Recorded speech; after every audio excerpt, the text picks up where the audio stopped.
Plot their movements. I'll find them. Target acquired. Staging retrieval.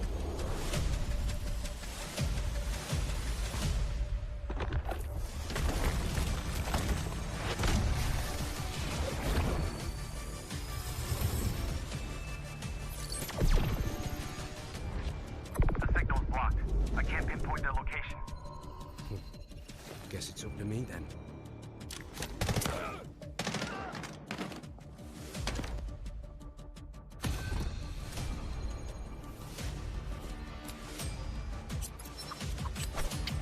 The echo of truth cannot be silenced.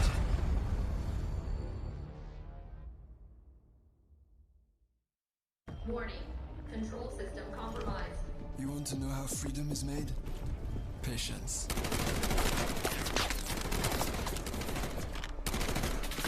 Violence.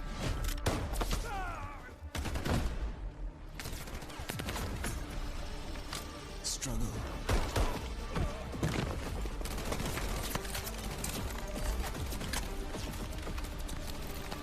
Evolution. Transformation. Combat. Liberation. Take Subject 42 alive.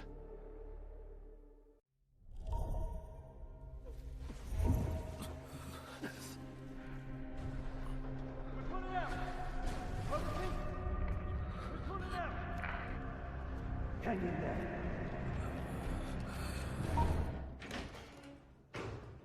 Initiating Operation Ak Canal debrief with Operator Morse. Got it. Full review, right? You want me to put together a presentation? Come back. Command has concerns regarding the outcome. Detail the sequence of events. Concerns? Patrol at 2 o'clock. Target down. Boarding. Mission objective. Verify the contents of Hudson's cargo. Avoid direct engagement. Enemy support is positioned close by. You have 10 minutes. Stand by to breach. First floor, 3 units. 2 upstairs. We're compromised. Breach!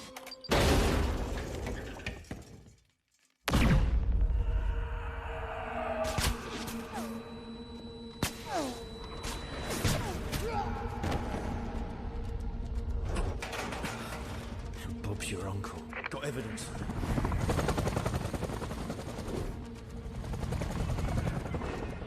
All units, rally at the cargo bay entrance for evac. Now! After confirmation of the Dark Star fuel, your signal died. Explain that. Comms failed. It's documented in the report. You weren't with the team. So where were you?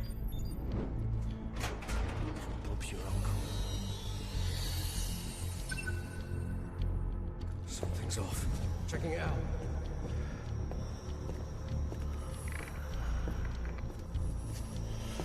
All units, rally at the cargo bay entrance.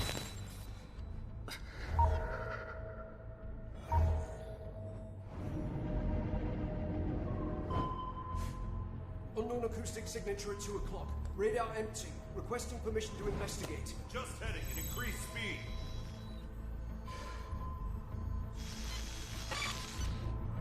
The sound's gone. Torpedo inbound! Bearing on 48! Defensives are down!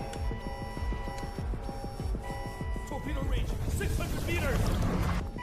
400 meters! 200!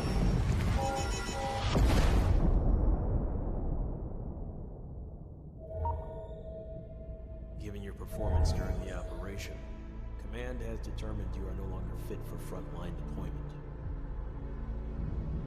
What's that sound?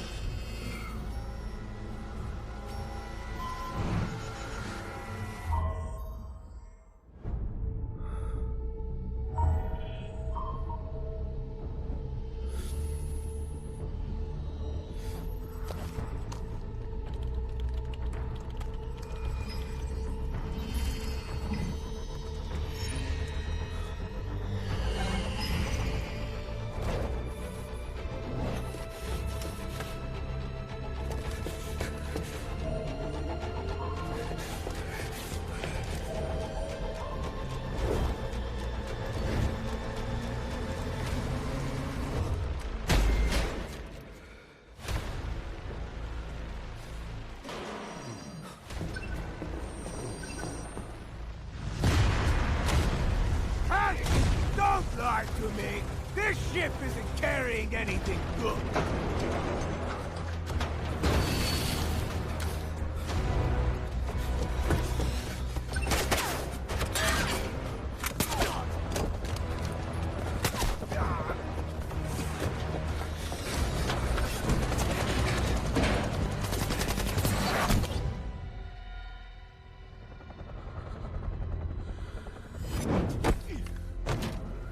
Got you, mate. We're pulling out! I repeat, we're pulling out! Hang in there. Cargo was confirmed, exposing Hudson's operation. So what is it you're actually searching for? State your reason for joining GTI. I'm looking for something. Something right in front of you. Something you cannot see.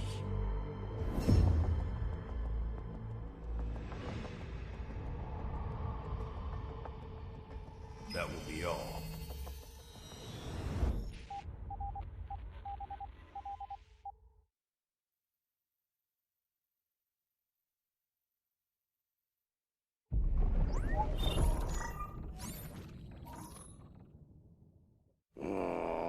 Can't I just have 5 minutes, peace? Everly, we've picked up abnormal acoustic signals in the Eastern Sea. Just dolphins mating. It's that time of year, after all. You won't get away. Luke Everly, codename Morse. Class, Recon. Morse is a former Navy acoustic intelligence specialist with deep expertise in maritime acoustic environments, making him highly skilled in the analysis and exploitation of sound waves and portable sonar equipment. As an operator, Morse excels in the use of his jammer, a portable sonic device that disrupts enemies by reducing their audio detection range.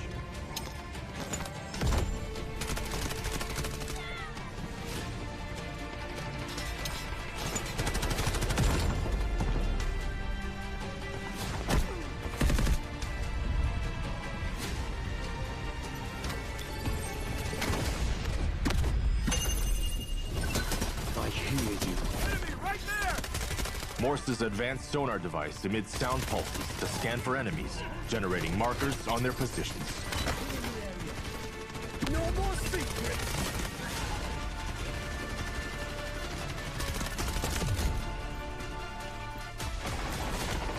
Jammer out! Point flash! Sending jammer! Throwing delayed flash! Allied cruiser engaging! Searching for hostiles! Throwing delayed flash! Sending jammer! Throwing jammer!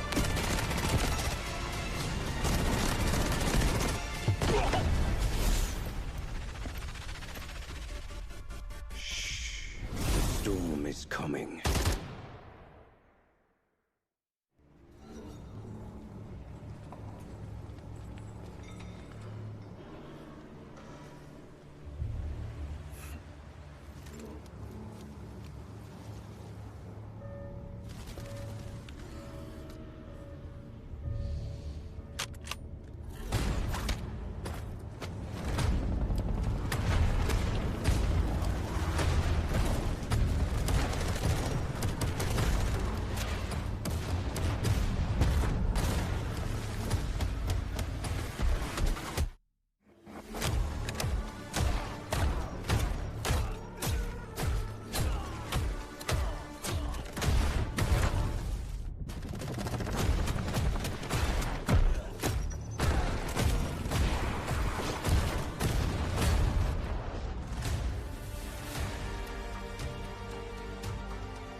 Hello everyone and welcome to Season 1 of the EMEA Delta Force Regional Series. I'm Toby, joined by Ben. And let's get straight into it. First off, Ben, how are you doing today, buddy? I am great, Toby. Great to be here. Get back again on some more Delta stuff. Can't wait to get stuck into it. We've got 6 more teams today, 6 teams fighting out. See who's going to get through to the regionals. Can't wait. Exactly. It's going to be a good time. The teams, of course, have already played their fair share of games to get to where they are today, but they still have one more hill they need to get over in order to make it through onto the regionals. We have such a good year in store for Delta Force, and this is only the beginning of everything, man. There's so much great stuff lined up, and I cannot wait to get into it. We have a lot of things that we need to get through coming into today, and as we do, I mean, obviously, amazing to have you here with me, Ben. Now, we go back quite a bit. I think it's amazing that we get to actually sit and now cast this together. We got some games in a couple of days back as well. Ben obviously carrying me hard. But what are your expectations for what we're about to see here today? It's hard to know what to think. We've got so many different teams playing in these open qualifiers to get that valuable place in the regionals. So I think we're going to see a mix of maybe some more experienced teams, maybe some newer teams trying to find their feet, maybe some players who are newly playing together. What we need to do first, we're going to take a little look at some of the rules and help you all understand some of the way that this is going to work today. Exactly. There's a lot to get into, so let's go right away. Let's take a look at the overview of how everything is going to be lined on up. Because whether you're new or you're an experienced viewer, from tournament to tournament, things do change every now and again. So we're just waiting to get those graphics up on screen. We'll be able to talk you through everything. For the most part, for those of you guys who watched the regional last time around, it will be fairly similar, but there will be some small changes, including what patch we're playing on and so on and so forth. We can start off, I mean, I think without the graphics on screen as well, because obviously, Ben, you and I both know, 1 million technical alloy to start things off per team. You want to be able to get something good going. But with that, let's take a look at the overview and see exactly how it's looking. Delta Force is not just a shooter, it's a competitive platform. And the mode built for esports is Operations. Operations is a tactical extraction-based game mode where 3 squads of 3 players deploy into a map, fight for resources and objectives, and fight each other. Only the most tactical, coordinated team walks out on top. In competitive play, matches follow a 7-round format, up to 7 rounds played on maps like Zero Dam, Brakkesh, Space City, and Tide Prison. 6 teams compete simultaneously in the same lobby, making every round unpredictable. Teams earn squad points, a combination of elimination points and supply points accumulated through in-game stash value. But the real game changer is the Mandel Brick, a special artifact hidden on brick rounds. Find it, decode it, and your team wins the round. Decode 2 in a single match and the victory is yours. To keep things fair, competitive matches run on a dedicated server, separate from public servers, with special esports accounts and a tailored balance patch. This is the mode powering the Delta Force AM&EMEA and America's Season 1, where 12 teams per region battle through the group stage, the survival stage, and the finals. Now you know the game. Time to watch the best play it.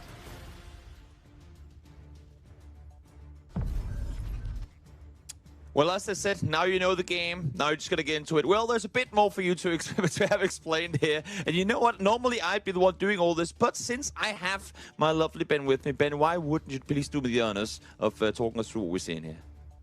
Yes, so some of the key highlights here, we want to pay attention to the fact we're playing on Season Morphosis. So that's the previous season to the current one. So think Vlinda in the operator selection, but we're not going to have Morse in there as well. So keep that in mind. Not going to have the up-to-date or the latest version of Zero Dam. So just some things to pay attention to. Get 1 million alloy for each player when you start. That's for buying your kit each round. And if you die, you're going to lose your gear as well. As usual, Mandel Brick's going to be available in rounds from round 2 and then also in rounds 4 through 7. If you capture 2 Mandel Bricks in total, that team wins. It's over. Yep. Good night. That's the end of it.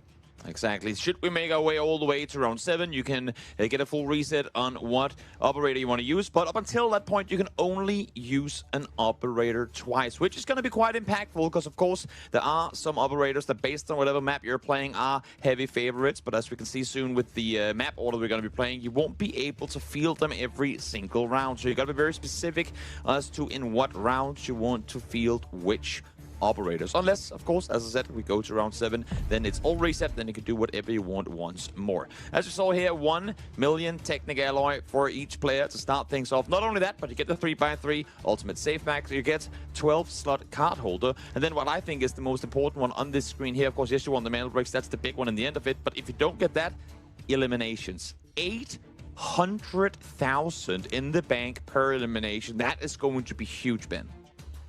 Yeah, it's a massive amount of money, and that's going to really change up the dynamic. But compared to maybe tournaments you've seen on Delta before, that's going to be maybe pushing people to go for those kills, try and get that money through that process. Oh, yeah. Like you said, the 3x3 safe box, worth highlighting. That's a good amount of space to stash resources, even if you don't manage to extract.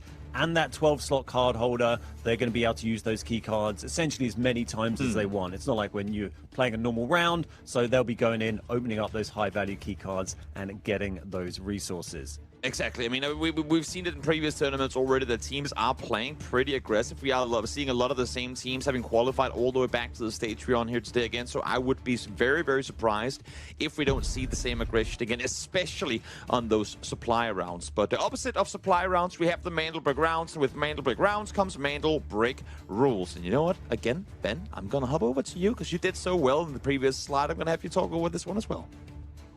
Yeah, so the process you're going to see is the Mantle Brick isn't available immediately at the start of the game. It takes, I think it's about 90 seconds, a short while after the game starts. That'll be available to pick up. When players grab it and then try and decode it, that's going to be a 4-minute decode time initially, and they have 5 minutes to place it on the decoding station. They can't just run around and try and stop anyone else taking it. They have to actually decode it or it's going to reset. But the big thing to remember is if that gets interrupted by any team and they take it over to interrupt that 4-minute timer, when it resets, that's going to reduce the time to decode by 30 seconds each time. And that keeps going down to a minimum of 90 seconds. So it's going to get shorter and shorter. The fuse on that Mantle Brick is going to keep on going down. And just worth noting that also if the squad decoding gets eliminated whilst decoding, then the countdown will just pause and until another team comes along and decodes and takes it over. Exactly. So for those of you guys who are new to watching, there can in fact be cases where we don't get to see the main brick, even though it has been put into the decoding station, because it gets reset time and time and time again, it actually doesn't get fully decoded by the time the game ends. So we can have rounds where even though it is a Mantle Brick round, no one actually gets rewarded with the Mantle Brick itself. And speaking of those teams, here they are on screen. A lot of teams that you would have seen before if you have followed Delta Force Esports.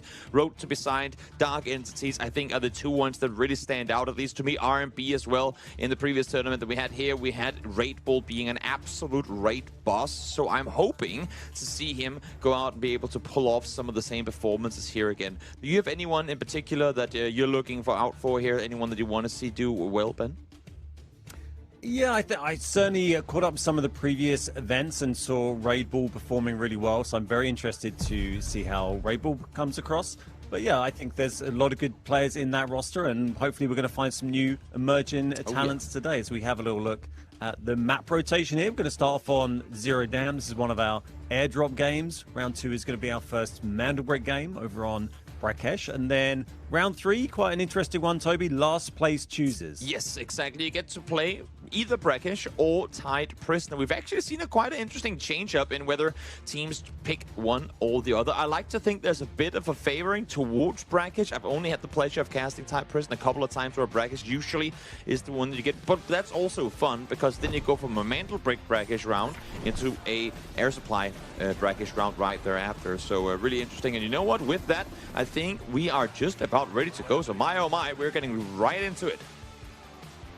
Yep, jumping in game 1. You can see the operator selection here for our teams as well. A lot of Raptors. I think there's a Raptor on every single team. Very, very popular operator. It's always interesting seeing the kind of dynamics of who picks what and seeing who the popular ones are for the team and who's left sitting on the bench at the end. But as mentioned a minute ago, you are restricted on how many times you can use each operator. So it adds a whole other dynamic to how you approach these operations games. Definitely. And also interesting to see that everyone is actually fielding purples in this one. We have seen in tournaments past that a lot of teams would opt to come in pretty much full scaff mode because they'd see how much can we earn from this without losing anything effectively. But here we're seeing, I think also with the increase of value of eliminations, everyone is going for the fight and they want to be, geared to the max in order to be able to take them. Yeah, I definitely saw some keycard early on there as well off the table. That's going to be some value. Yeah, we definitely saw some players coming in with blue gear, shotguns, almost nothing to try and conserve money for the next round, thinking ahead. So yeah, it's interesting to see how those things develop here. You can see our spawns here, already two teams close together in admin. Obviously, there's those two close admin spawns. Normally see both teams go there, so that's kicked off. Well, about to kick off shortly, I'm sure. But the other four teams all a little bit spread around at the moment, just kind of looting their areas and getting ready to go. But admin, and that's a 4 million keycard grab by someone as well there. Exactly. Solid pick up to start things off here. That is exactly what you have. If you can make a good amount of money in that first round, you're off to such a great start coming into that first Mantle Break and Brakkesh in round 2. So we'll see if they get to reap the rewards. But of course, they would have to get out of here in order to get as much out of it as they would have wanted. But as you're saying, all eyes on admin. And that's usually the case, one of the hottest of hot spots on Zero Dam, so it makes perfect sense that this is where we're kicking things off to begin with. Yeah, just moving through that was actually Sign, one of these admin teams here that picked up that key card. So you can see the loot value jumped up hugely for them from that one single slot item as well. Very easy to safe box, but they're just going, taking this slowly here, just working their way around through the admin building. We've got a Nox in there. I think there was a Toxic as well.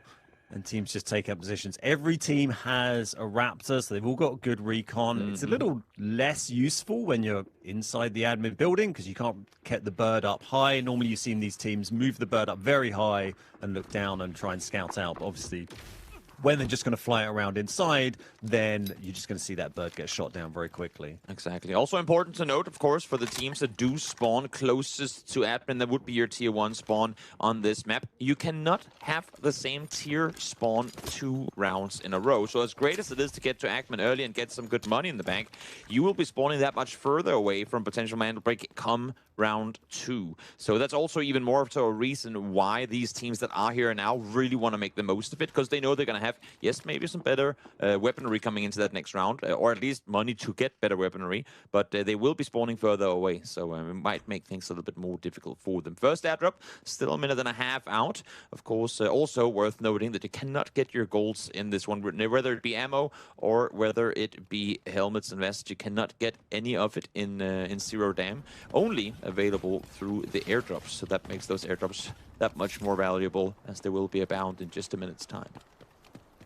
Yeah, we like to ease our players in gently, and it gives a bit of an interesting dynamic to to these matches as well, where you see what you might be used to in easy mode on Delta, where you have purple armor and blue ammo, and then later on in the tournament you're going to start to see that higher tier gear and that kind of gameplay you might see in normals and hards, or that kind of armor equivalents. But still just players moving in a little bit tentatively, a little hit from the bird there, but not something you're really going to push off at this stage. Also, still got the missions available, the tasks, I should say, on the map. If a team gets an opportunity for wall breaker, that could be something they try and take if they think the map's been cleared or is quiet.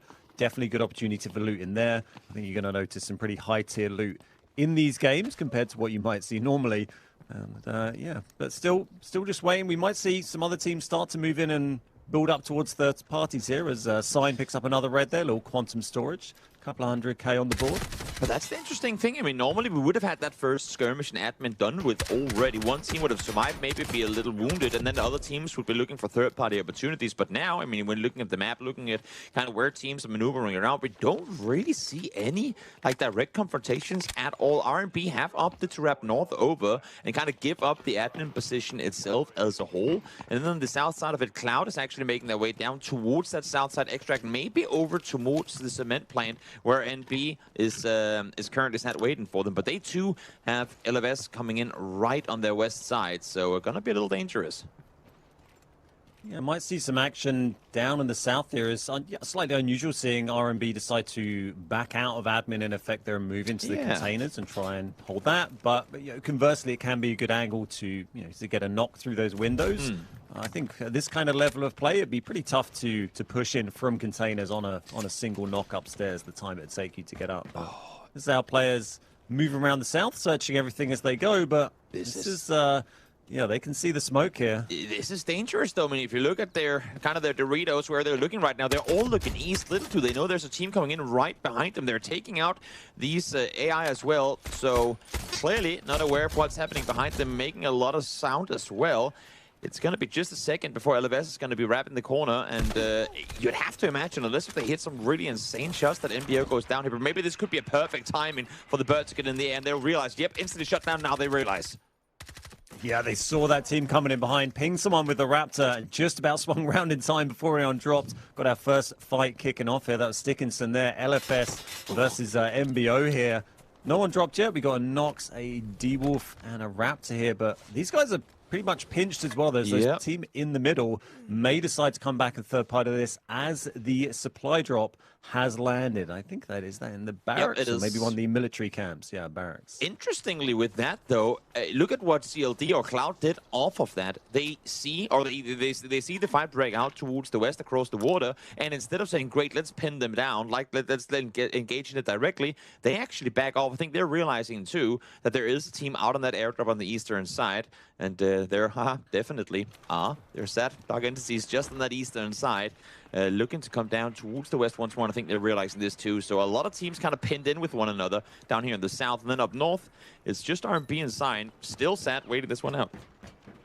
Yeah, kind of a double pinch situation going on there. We've now got 4 teams all along the bottom of the map, pinning in the 2 middle teams, and then our 2 admin teams are still really waiting to engage. It's not maybe what normally you'd expect admin to be that point where it just goes crazy, teams coming in third party, but does look like DE here are backing off a little bit. That's just going to relieve a little bit of pressure on the eastern side of the map, and then maybe thinking about rotating around a different way here. But I think one of the big things is it also goes to show the importance of what these players are playing for. Yes, it's only the first supply round, but of course you want to get off to a great start, and they've done so much work to get to where they are, to get to play today, and they all want to qualify on through to the regional series. And I mean, you just don't want to make any mistakes because you get a bit too eager early on. I mean, Ben, you and I have played together. You know how eager I get sometimes, and I get us eliminated because of it. So they definitely are that much wiser than I would be. And I think you can see LFS as well here. They're going, you know what? We tried to see if we can get an early pick. We didn't. Now let's back off. Let's be wise on this because we could potentially be getting backfilled as well. Well, and you also know how quickly you can go down in this game, how quickly you can get punished. And it's a little more forgiving when you have this blue ammo versus purple armor situation. You can tank those shots a little bit more.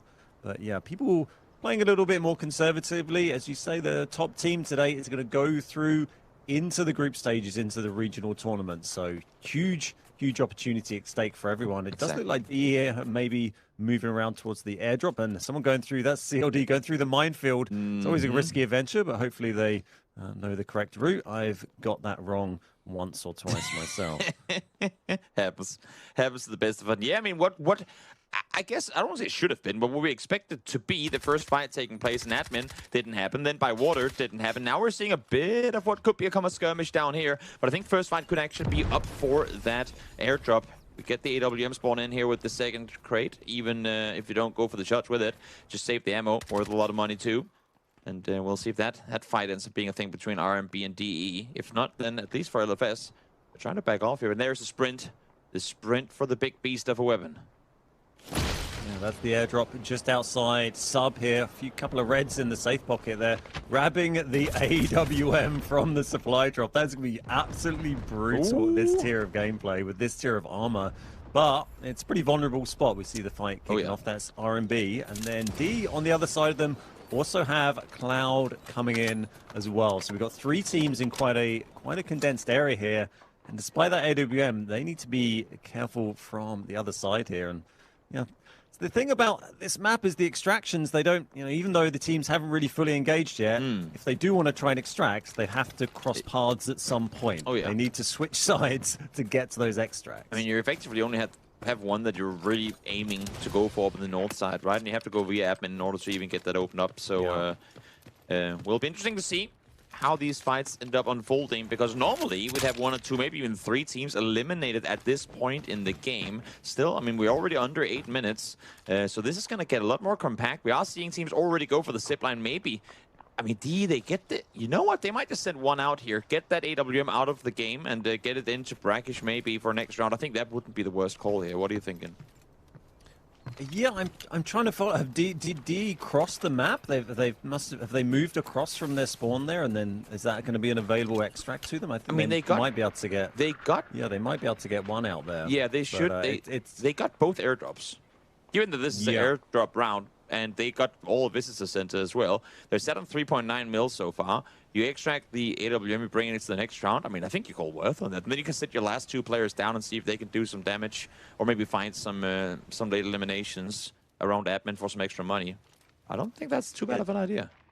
No, I think it's worth considering. We're not in a Mandelbrick game, so it's not go Mandelbrick or go home at the moment. It's, you know, bank some money, have that money for your score, and also for, you know, you can use that for the rounds, you know, the rounds coming up, and have better gear going into those Mandelbrick games. So makes a lot of sense to try and get some out if you can. But it's very interesting watching just how these teams are going around the map and kind of try and disengage from these fights. But they're all gradually kind of getting themselves forced in situations. And here is Wallbreaker being triggered. I'm not sure if they're actually going to go for that. It's going to be interesting if they do, but they have got it going. I mean, they do have 2 players up close in that direction, and obviously with there being 0 shots fired in and around admin, I'm guessing they think they're safe, but as you can see here, they are by no means safe. Maxa is sat here ready and waiting for anyone coming his way. So everyone was down south just moments ago. Now we have 4 or 5 teams up on the north, and there's the first shot from up high on the parkour trail, and that's going to be fall right with the AWM finding a headshot there on Red Bull. That's a big loss early on for R&B.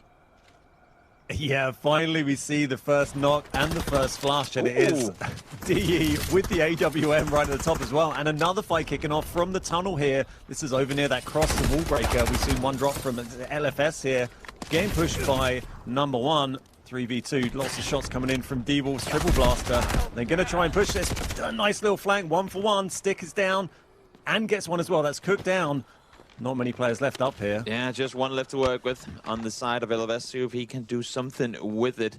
Simberator sat inside now, try to make a run forward. The issue for them right now is that obviously everyone is going to be hearing what's happening here. Sign is just over the other side. You have Cloud coming in from Cement Plant that are currently looking to go in this direction as well. They could both be getting cleaned up quickly, unless if one of these 2 teams gets to get the full elimination and a reset. You got to be so swift on your execution on fights here. Cook seemingly able to get back up. We'll see if Separator can get out. Oh, he's running right into them. Nah, that's LFS out. Yep, LFS gone there, and as you say, you have to deal with these fights so quickly. When you and I are playing, you know what it's like when a team turns up to third party, but these teams are going to be so dialed into that. That's kind of what they've been waiting for, but that does seem to have wrapped up quite quickly, so things might calm down a bit. We did have that 1 player drop from R&B from the AWM a little while ago, that DE shot from up high, but I don't think they've got shots on the rest of R&B here, so they'll probably get away with that one. But yeah, I don't think the CLD, MBO get a little bit of time to reset here. As Sign, I think they must be pulling the lever there. They're the ones inside admin. Exactly. Yeah, we're down to 4 minutes. I mean, we did have, I believe it was in the Americas cast a couple of weeks back that I did, where we had a game of Zero Dam where nobody, like not a single player extracted. Everyone was fighting all the way down to the end. I was like, wait, what? Not a single person got out? And we might see something similar here, or maybe at least just 1 team getting out on that northern side, the elevator extract, because the way that these teams are currently set up right now, I'm not seeing how they kind of get to untangle this mess. They don't really have time.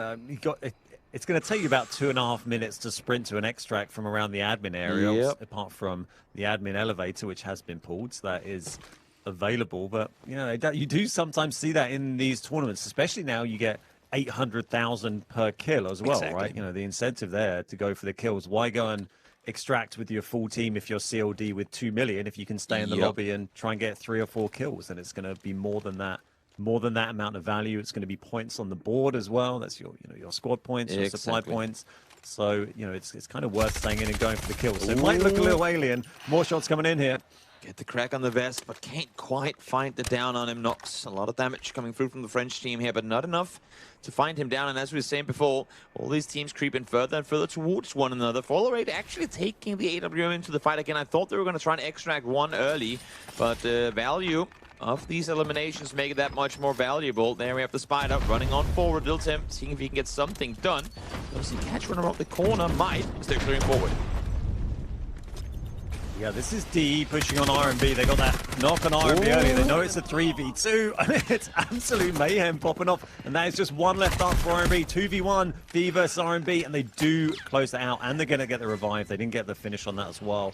That's a nice play by D. They had to take that advantage. They knew they had the numbers on R&B there. That gets them some points. Obviously gets them some money for the wipeouts and gets them a tiny bit closer to the extract as well. Yeah, definitely. Huge plays coming through from them. And as you're saying, really importantly, so they get to survive with all 3 players up, and they have actually kind of isolated Sign from the extract now. So if Dark Entity's getting both airdrops, the AWM, now 3 eliminations on the board, and they get to extract as 3 on the north side, this would be an enormous first round for them.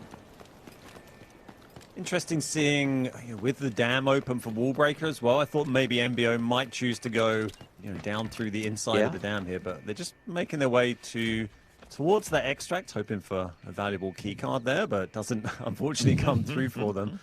Yeah, I've got 90 seconds on the extract. Everyone's kind of tentatively moving towards it, but it's hard to get in there when there's teams watching those angles, and Sign sitting up here in the window is going to make that very tricky. A Cloud just forfeiting and extracting on the south side. I'm not sure if they collected enough information to get up, but I think they will. Yeah, I think they've popped it already on that south side, trying to just get the safe play. There's nothing more for them to come for. They know that all the big reds are already safe in the safe boxes, and is it really worth trying to go aggressive there? Probably not. So they're gonna all get out of this one alive, and more than I think what can be said for the rest of the guys here. We will be seeing some more eliminations before this one is coming through to an end, because NBO, they're already up in the vents. We have D now coming in as well, so they're taking this fight on forward, but Sign is dropping in behind this one too, so there's going to be a 3-way fight happening here just now. 13 seconds. Yeah, it's MBO that are sitting on it at the moment. There's only 10 seconds left here as everyone comes charging in. We got D in the middle, Sign coming in from behind. MBO just have to hold out for a couple more seconds. They are going to get this. Yeah, they do get it. I think one of them missed it, actually. Yeah. Matthias here somehow managed to just back off slightly and missed it, but they got 2 out there. Now it's a free-for-all. Able to get 2 on out. Match over in just a couple of seconds. Now the final limbs comes through. No more left on the server to be dealt with. Sign get to pick up whatever they can. See if they can find something and put in their safe boxes quickly. Get the IDs hack on in there. But in the end, will all fall as this match comes to an end. Sign able to get out with a boatload of value off of the keycard they found very early on in this round. That was like within the first 15 seconds of the round. I feel like that's what really made the round for them here.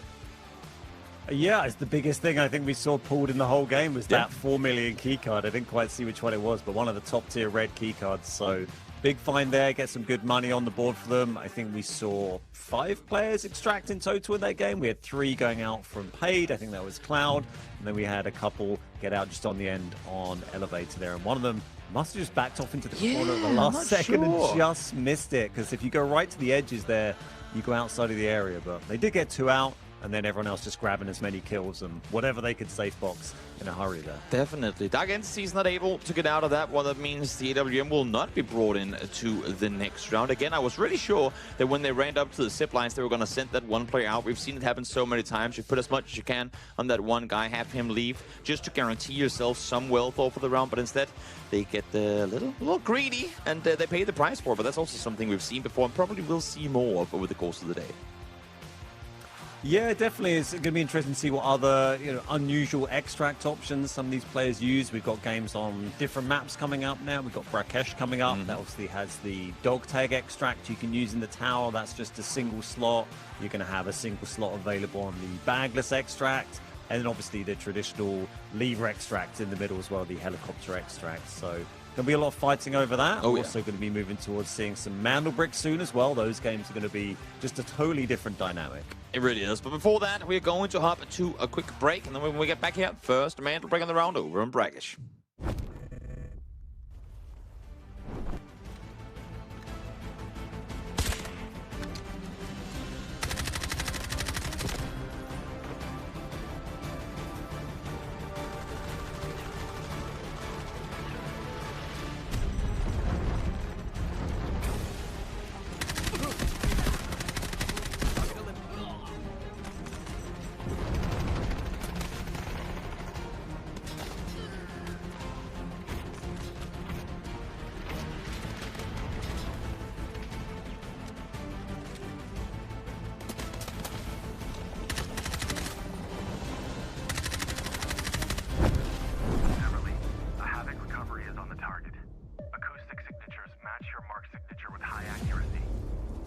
Record their movements.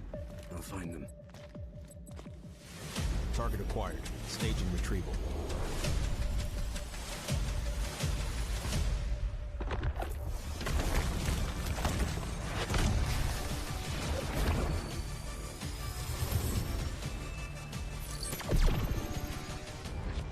The signal's blocked.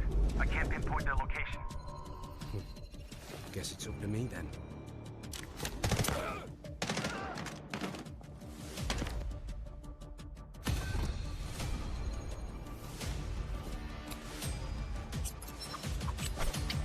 The echo of truth cannot be silenced.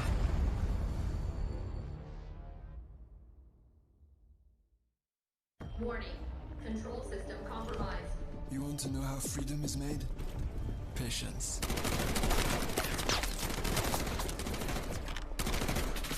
Violence.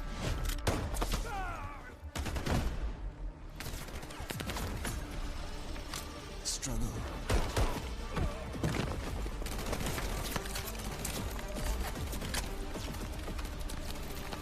Evolution. Transformation. Combat. Liberation. Take Subject 42 alive.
A great start to the day for the French team. Road to be signed out victorious off of a great pickup very, very early on. Of course, welcome back, everyone, to this great tournament, the Open Qualifiers for Season 1 here in EMEA. If you haven't already, make sure to hop on in, follow all of the different social media channels for anything Delta Force. Get in the game, get playing, because this is a hell of an exciting tournament, and we're only at the start of it. Now we're finally getting to the nitty-gritty. We're getting into the Mandel breaks. Welcome back, Ben.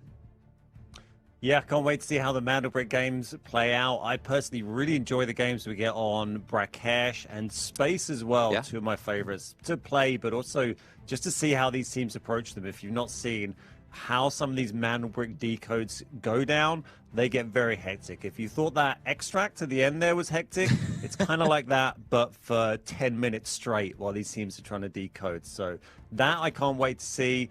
Interested to see who decides to go aggressive on those Mandelbricks. You know, maybe Road to be signed, positive start from them.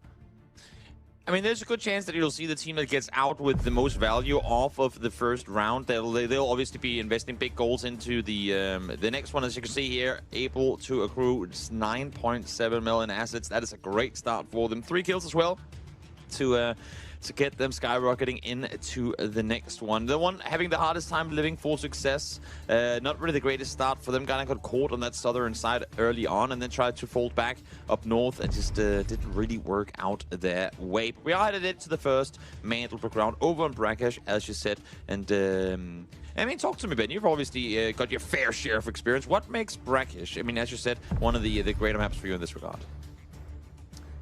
Personally, it's a bit more open. Zero Dam has sort of quite set routes you can go around. Brakkesh, there's so many different ways you can move around, so many different flanks you can make. Quite quick flanks as well. And Zero Dam, some of those flanks take quite a long time. You get very separated. On Brakkesh, they're just a little bit easier. And then you also have the kind of 2 quite separate areas of the map, you know, with the tower and then the old town area. This is just a little update on the operator list here, you see, by the way. See who's been used already. Yep. Already 2 stingers out from entities there. This is 1 Nox from Road to be signed, but still lots of availability for our teams to choose from. Might see some more of the popular operators being picked this game. First Mandelbrick, expect to see some Ularoos. Oh yeah. Maybe some more Raptors, but I mean, every team did use a Raptor already, but it's got to be a popular operator choice on Brakkesh. It's so open. Definitely.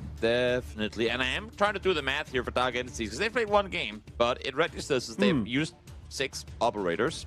So I'm kind of, I'm like, did they spawn in twice in that Zero Dam game? I'm not too sure. It looked like it because they were all over the place. And as we can see here, this is actually really, really cool. We didn't have this graphic in previous tournaments, but now we do. Here you can see the spawn points. We talked about it briefly in the previous ones, but there's the spawn predictions. As I said, if you're, I mean, you cannot get the same spawn in terms of tiers 2 rounds in a row. Obviously, when you're playing supply rounds, it is what spawn is closest to the most valuable loot positions. On Zero Dam, that would be admin. And then, of course, when we go into Mandelbricks, it is what spawn is closer to where the Mandelbrick spawns. In this case, would be down by the Royal Museum on Brakkesh.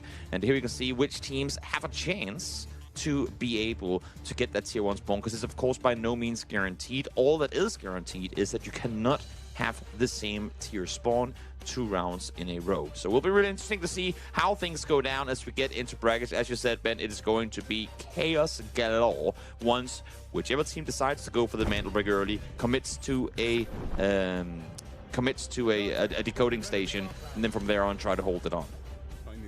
Yeah, we're going to see the Mandelbrick pop up in the middle. Just quickly to add from that previous graphic, it showed us, remind us there that DE actually spawned on the east side of Zero Dam. So that's why they couldn't use that bagless, or sorry, the weight restricted extract up in the northeast, was because that was the side they spawned at. Yes. So they hadn't crossed over, they would have had to use bagless, so not an option they had. This is our operator choices. There's a couple more Raptors coming out, but that's going to be the last Raptor use we see today from DE and LFS. A few Shepherds actually being brought out as a pretty popular operator choice there as well. The other team's holding back their Sheps a little bit. So going to see a little bit of Raptor recon. And sometimes you see a bit of Uluru recon as well, with the guided rocket being thrown up. That can be quite effective. But looks like we've got Cloud and Living for Success have got those favorable spawns and are charging in to get into the museum here and get close to that Mandelbrick. 30 seconds till it spawns. The issue for LFS here is they came in obviously with the lowest amount of value off of that Zero Dam round. They are coming in with no vests at all, going up against full purples from from Cloud, so it will be a very dangerous fight to start things off if they don't get at least something going early on here. We'll see what they're going to be able to pick up for themselves as a Vine able to find a little bit of value, but not too much. Probably hoping for more as we get things started. Oh, cement! Don't you love it? Oh, double cement as well. Pretty harsh. Couple of small reds popping up. We got a little playing card there for R&B. We had a quantum storage down on the vault a minute ago. You can see LFS running around underground, hoovering up all they can. But yeah, I mean, that gear's not going to serve them well if they come up across some of these teams who have brought some better things in with them. They got DE above them now in the museum. COD, Cloud, taking up this spot just outside. And then, yeah, the guys down in the basement as well. Mandelbrick is up now. You can see it just in the fountain there. And who's going to go for it? Looks like Cloud are thinking about it. Yeah. It's always, I mean, I would not, I mean, I'm already not really a betting man, but I would never put money on the team actually running off with the Mandelbrick being the ones that gets to claim it in the end of it, because how many times have we seen it that team oftentimes end up falling short. As a matter of fact, oftentimes the team that comes to the fight latest will be the ones able to claim it, because everyone else has been battling so hard and getting wounded in doing so, and therefore the team that kind of swings in the end comes out victorious with it. We saw it in the previous tournaments where a team, they were like, you know what, we're not fighting at all. Everyone is going for the Mandelbrick, we know that, so we're just going to go down to the tower on the southern side, pick up everything we can, and then go for it. But speaking thereof, we are seeing a push for the Mandelbrick, and it's going to be Dark Entities making a run for it. Full rate able to pick it up, making a run for it too here as well successfully. Yeah, D just managed to grab that as a nice little play, put down to half HP there, but gets back in the building. That's Folarate has managed to get in there. Sorry, Olarate.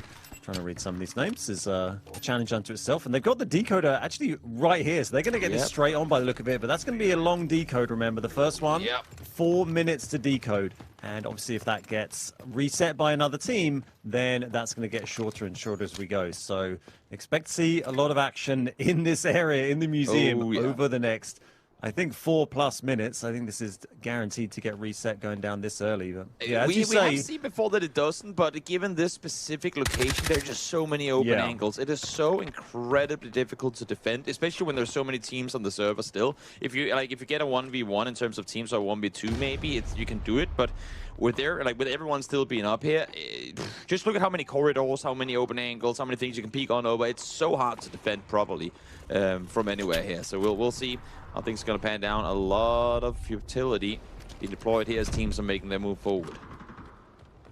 Yeah, I'm not sure if we got... No, I don't think we got anyone down on the tower at the moment, have we? Everyone is kind of involved in this fight. Everyone is thinking Mandelbrick, so... Yeah, expect this to stay spicy in this area. This is Sign just getting spotted out from LFS. That is just sitting on the edge of the museum area here, just in this small building, using the rooftop there, using their Raptor bird to fly that in. All these teams, you'll notice, always trying to have someone on the team with smoke. Because if you come into this without smoke, then, you know, I mean, you're doomed. So there's just straight up no way that's happening.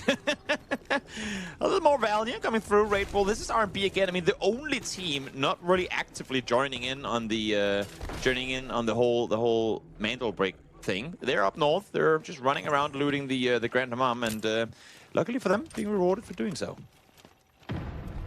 2 minutes on the decode here, or just over 2 minutes, so still plenty of time, all things considered, for this to escalate. You do often see a bit of a mad rush just in the last few seconds, but what they got here is Shepherd, Uluru, and a D-Wolf, so they've got a fair amount of aggressive utility they can get forward if they want to make a push onto that. And this is number one, just moving around the outside. They might consider coming up the elevator here, perhaps, but there is one of the sitting back and watching that, and yeah, there's the helicopter. Always something to consider when you're on Brakkesh. Definitely, the Blue Eagle is in the sky once more. We've seen it be such a nuisance. Even if it doesn't do, even if it doesn't get any kills with or anything, just in terms of revealing teams' positions and whatnot, it is so annoying for teams to have to try and deal with, like a mosquito in the room when you're trying to do something else, and it's just constantly there, buzzing all around as we're now down to just under 1 minute 20. Still, the decoding is controlled by Dark Entities. They've yet to be pushed, but they know that the quieter it is early on, the more explosive it's going to get as we get down to the last couple of seconds. can feel the tension building. A few shots there on Nox. That's Nox the player, not Nox the operator, to avoid confusion there. And Loki also put down very low HP for the Ularoos. We're down to nearly 50 seconds on this decode from DE. I do also like the DE have picked up literally nothing. Yep. They're on 0k. They haven't picked up a single item except the mantle brick here. But COD, they are moving in very close from Cloud here. That was a filthy jump shot if it was, that's for sure. Now we're seeing ults being pumped. There's a triple blaster over the top. 30 seconds left to work with. Of course, Dark Entities here, they're hoping that some of these teams are stumbling over each other and trying to get here, hoping that they're making it easier for them to try and defend. But Cloud should be here with little to no contest and running on forward. As I say that, though, Sign is coming in on the same angle now too. 15 seconds left to work with. They might actually be able to pull this off. NBO is stood on the other side too. No one is daring to commit to this. 10 seconds left to work with. They might have actually done it. Follow rate. Able to find the first one. Still 2 more on that side left to be dealt with, though. Finds the flash out as well. They are getting it for free. No one dared to be the first mover. And it's uncontested. What? Yeah. Just huge from DE there. And that's the thing is, you get the teams, they want to push in and everyone wants to take that brick. They want to contest the brick, but yeah, they're waiting for another team to go first because they know that the last team to jump in is going to be the one that comes on top. But if no one pushes, then free brick for DE. So and now everyone's going to be kicking themselves, right? I mean, you're set to go, oh, wait, no one's going to go for it? I guess we should have. Because my, oh my. I mean, it's now the time where you start sprinting south to the tower and go, well, it's already not been looted yet, so we might as well make a run for it, because I don't think it has.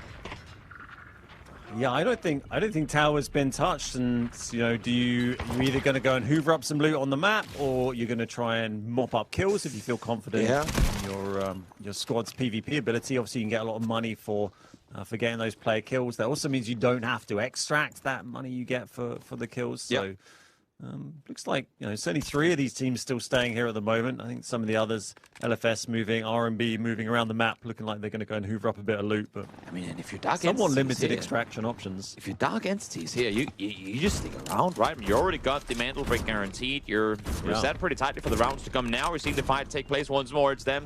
First one to fall, Cloud able to find him. We did see the rest coming through on Matthias just before as well. So that's NBO up to 3 once more as well. It's only 1 down for the time being. Smitic goes aggressive here, runs alongside the rail, jumps down low, trying to see if he can get himself into a better position. Yeah, they've got that player advantage there, but I'm not sure if they're quite going to get in there or not. They're sort of moving forward. We see a little clip down here of the side. I think that's LFS just moving around the edge of the map, perhaps. Yeah, that's down near the Doctor extracts. That is an option you can take. I don't think they have triggered. Oh no, they do. Yeah, there's the Doctor. Yeah, they've got their little friend. So yeah, they're trying to get out. We see some more knocks here. That is Cloud losing one. Summary taken down. Loki on half health as well. Follow joining in on the action. A 3-way fight taking place. Make it almost a 4-way fight now. NBO joins in on the party once more. A lot of teams battling one another in and around the museum to try and come out victorious. Again, even if they fall here, it is 800,000 per elimination. And you really want to start racking those up, because if you don't end up being the team in first with a double mantle break victory, I mean, that's assuming that we get a team with double mantle break at the end of it. If you don't, then it's all about the value. All about the total squad value that's going to guarantee you that second place spot. Yep, absolutely. And here we are with this is LFS, just hoovering up a bit more loot around the edge of the map there. We do actually have RMB moving down behind LFS a little bit, so they need to consider what they're doing as they move across here. A lot of teams still in that central area in the museum that haven't decided to leave yet. Still 8 minutes on the board, so plenty of options open for extracting if our players choose to do it, but I think these guys are committing. They definitely are. Trying to take the fight on forward for all rate. Jumps on in, spot from around the corner. That is a great angle. So hard to see initially, but gets the jump on him, gets the info, and that's Sign eliminated. So off of what was the best start, they came out first off of 0 dam. Now they fall with 22k in the bank. Not a whole lot to work with this. RMB now, this sneaky train, the stealth train is moving forward.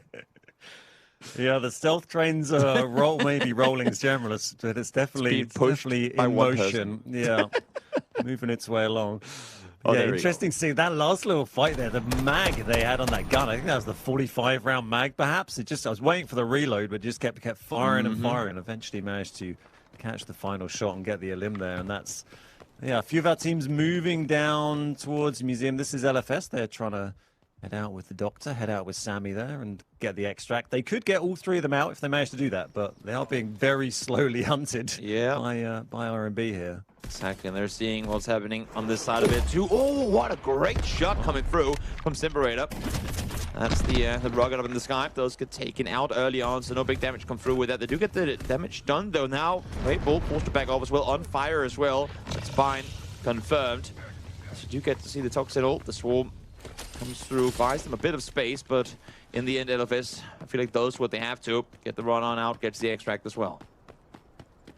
Yeah, there's also some loot you can grab here as well. Yep. They're going to go open at this room just on the left here. That's going to give them a bit more stuff. Double large safe, so fingers crossed for LFS. They managed to find some good stuff here. Still got scraps going on in the museum as well. 6 minutes on the clock, jumping out. Ooh. That's another one taken down from Cloud. At the limit is, yeah, that's Cloud. Finished off by DE there. DE, oh, they do take one down in the doorway. You might be able to just get inside there potentially if they can get a quick smoke, but yeah, that's a good tag from R&B in the end there. Creeping in on the backside of this one, too, again. I mean, R&B were the team that were just looting, you know, kind of chilling up in the north, never really contested the Mandelbrot to begin with, and they're coming in now with a lot of money in the bag already, because effectively, I mean, obviously, with the Mandelbrot extracted already, it's becoming a supply round for the rest of the teams on here. It's like, okay, great, let's see what we can get out of this. And R&B currently stand at 2.4 mil, but not really a whole lot. It's so rare. I mean, if we were to combine everything, we are at what? It's 5.1 mil, or well, 6.1 mil collected total. I feel like that goes to show that we haven't really seen anyone all the way south, because normally you'd have more value picked up overall over the course of an entire round. Just very little looting gone on whatsoever. R&B exactly. Grabbing the res on DJ here, and Brad Ball still up and going, so they're going to get back up to 3. They were sort of hunting down LFS, but ended up sort of turning the tables on them a little bit there, and I think they've decided not to follow that. Interesting, just having a look on the map, I can see LFS sort of splitting up a little. I think Stick might be heading into the tower to try and grab a bit more loot to get that value up. And this is R&B trying to find Ball there. I think it's yeah. Just have a little look, seeing who's about here. That's yeah, DE and R&B still going in the tower here. Exactly. Trying to see what more they can get from this. They've secured what they needed. As the rest, seemingly, those come through. There's a sprint around the corner. Oh, not working out, though. Headshot. Great Ball taken out in the end of it. Yeah, great hit there. Just insta-dropped as they came through the door. Very nice hit. D does get that res as well, so swings the advantage back to D here. R&B with the man down now. MBO and number 1 and LFS still 3 men up for each team, but they're a little bit separated from this, although number 1, they're not too far away. They're just the other side of the museum, but I think they might be, not sure if they're going to flank here, or maybe they're going to go and take that extract touch. There might have been them giving that lever a little pull, I think, whilst the other 2 teams are busy fighting, and they are probably working their way around to that helicopter extract in the central area now. Oh, yeah. I am seeing at least 3 teams fighting for that one. That would be R&B, Dark Entities, and NBO. I mean, NBO is wrapping around on the eastern side, making their way down there now. And they might actually be in a perfect time for it, too. Because if they sit down here on the southern side, wait for Dark Entities and R&B to fight it out, and then they kind of fight off whoever is coming out there in the end of it, that could be perfectly positioned from them. So we'll see if Matthias and the gang make that happen, or if they don't. In the meantime, Dark Entities, they are running north, it seems. But are they looking to potentially backfill NBO and run around at the same rate around south again, or what's their play here? Feels like that's what they're doing. I mean, there is a slot bagless extract you could take, the backpack extract in the north. There is one available there, but it's not something you'd probably choose to take just there. Yeah, it's a bit of a last-minute option. So I imagine they're going to flank round and try and join in this. And that pull of the lever has kind of completely changed the fights there. It made DE and R&B decide to change their play, and they're going to rotate around and try and get out. That is LFS with 2 extracted on the Doctor extract, and I think Stick is running around the tower, presumably has dog tags. and it's going to take the dog tag extract on the top floor. As long as they got the lever pulled in time to get up there, then they should be okay. Yeah, should be all right. And also, I mean, as we were saying, I don't think anything's been looted up there, so he might actually get to get to cash in some big stuff here at the in the last couple of minutes of the round. As NBO sat here, ready and waiting for anyone pushing their way. And as I was saying before, Dark Entities, as they wrapped out on the northern side of the museum, I was thinking they're probably going to try and backfill and take the same route as NBO did, and that's exactly what happened. They are coming in on that eastern side, as Raid Bull has now been brought back into the game, so R&B up to 3 once more, and they too have a decision to make. We have 1 minute in the sum to try and go for the extract fight on the southern side. Always said 1 north, as you were saying, to potentially try and get out from there. What do you up to do here if you're R&B? Yeah, it's tough to know. It's such a chaotic extract list. I mean, like, any of these extracts are chaotic when you have 3 different teams trying to take them. Oh, yeah. Only 1:15 left on it. Number 1, NBO, they've taken the initial spot there, but DE very close coming in the side here. It's, you know, sometimes you can run in, try and smoke at the end, just try and jump on it in the last second. Inevitably someone's going to get knocked, but you do often see maybe teams from multiple players get that. But if they want to wipe a team, they need to do it quickly and have time to regain a little bit. And we're down to under 1 minute now. Triple blaster shot over the top follow raid. Goes with the ult as well to make the run on forward. Goes gets seen though. Fishka is there for the trade. So Cook goes down in return now. 2v2 on the extract. Still some time to work with and a chance for R&B to actually run south if they wanted to. They have sent it Bind all the way up north though. Probably going for that solo extract. So we'll see if that's going to be the case. And then maybe DJ and Raid will go to try and join this fight. 50 seconds left in the round total. And so Fishka is looking for more, but only 20 and some seconds for this one to go through to the end. Yep, pretty much time for this to close. As say, R&B have sent 1 up for Bagless. There's Util coming in like crazy now. R&B still got 2 near here, so they're going to be running the last minute. There's Spiders jumping in like crazy. There's 1 drop from D. That's going to leave 1 on very low health as well with 5 seconds left on this. Prone. He does it. Does he get out of it? Oh, he's down to low health, and he does. Just exactly 2 of them able to get out in the end. And R&B now sat on their own and going, well, I guess that's it. We do get the one up north. That's Bind taking the extract there. Stegerson doesn't get out in time, but at least we saw just they're able to get 361k in the end of it. So some value brought in. If he even had time to put it in his safe box, I'm not sure, because that was at the very last second there. Yeah, I think Stick was maybe just playing for the safe box extract, you know, just gambling. He could have gone out with the doctor extract, just decided to go in the tower, is unlooted, maybe find that high value thing, stick it in the safe box. I don't think they had time to pull both the levers and get out through dog tag, or probably didn't have dog tags in the first place. So just a gamble there for a bit of value. And then we saw, the 1 Bagless slot go at the end. I think that was R&B, and I think 2 from 2 different teams take the helicopter extracts in the end there. A really interesting fight, though. I mean, we see it so many times, and with that particular decoding station as well, it's so hard to fight. And as I was saying, it's so hard to defend. But because there's so many open angles, other teams don't want to run in either, because they'll be shooting at each other as they run for that decoding station, right? So Dark Ends sat there going, okay, we got to be looking everywhere, and then none of the doors open. Nobody comes in. There was a brief moment where Cloud were kind of looking to engage, but they never really did. So Dark Entities coming out here, earning themselves 15 mil and the first Mantle Break, 6 kills to boot as well. They are off to a flying start. Yeah, that's huge. They're in 2nd place after game 1, but huge game 2 from Dark Entities. 6 kills, by far the most from any of the teams in that game 2. Number 1 sitting in 2nd after that, but the Mandelbrück is so huge for them. 4 assists, 6 kills, 1,500 damage, and 2.7 mil in assets there. And of course the Mandelbrück as well for DE. I guess I get to eat my hat. I mean, I literally said I can't remember the last time I saw the team that actually plants the break get it, and then they do it right after. So I guess that's that. Hershfish being able to get a lot of value there as well. Get the 2 kills to boot 2. So a great round for them, and I love the way they're positioning in their fights too. They're off angles, follow rate, like kind of tucking himself into the corner. I don't want to say using his teammates as bait, because that wasn't quite the case, because there was clearly a intentional setup. But like lure the opponents to look in one direction and then swing the corner with the other. We've seen it so many times before, and for Dark Entities here, they pulled it off perfect. But that was the first Mantle Break round, Ben, and now we're going back to another air supply round coming up real soon. It's either going to be another Brakkesh round or tight press, and the last place team will get to decide. But before that, brief break, so stick around and we'll see you again real soon.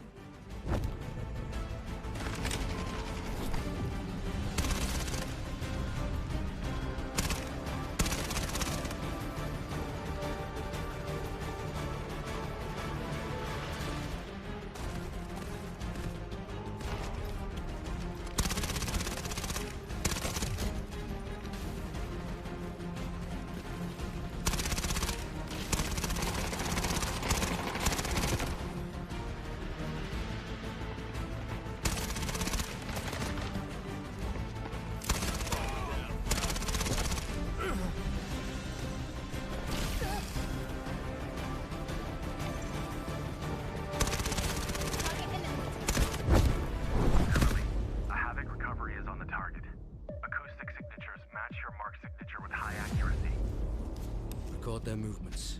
I'll find them. Target acquired. Staging retrieval.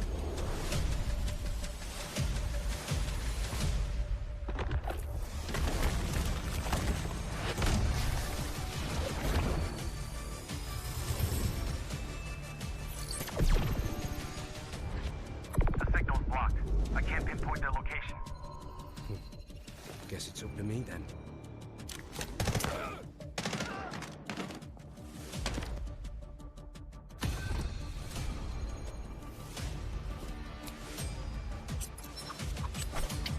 The echo of truth cannot be silenced.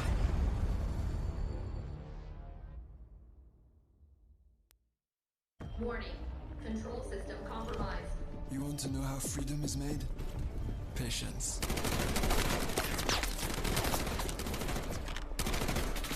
Violence.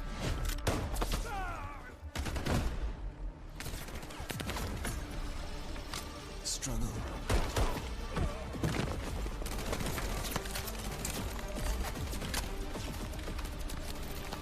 Evolution. Transformation. Combat. Liberation. Take Subject 42 alive.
Dark Entities off to a flying start here as we get the first Mantle Break round out of the way. They come out really strong, not only with the Mantle Break, but with a lot of loot to boot as well off of that first one. Welcome back, everyone, to the EMEA season here. Season 1 for the open qualifiers of the EMEA. It's just, we said it coming into it, it's going to be a great show.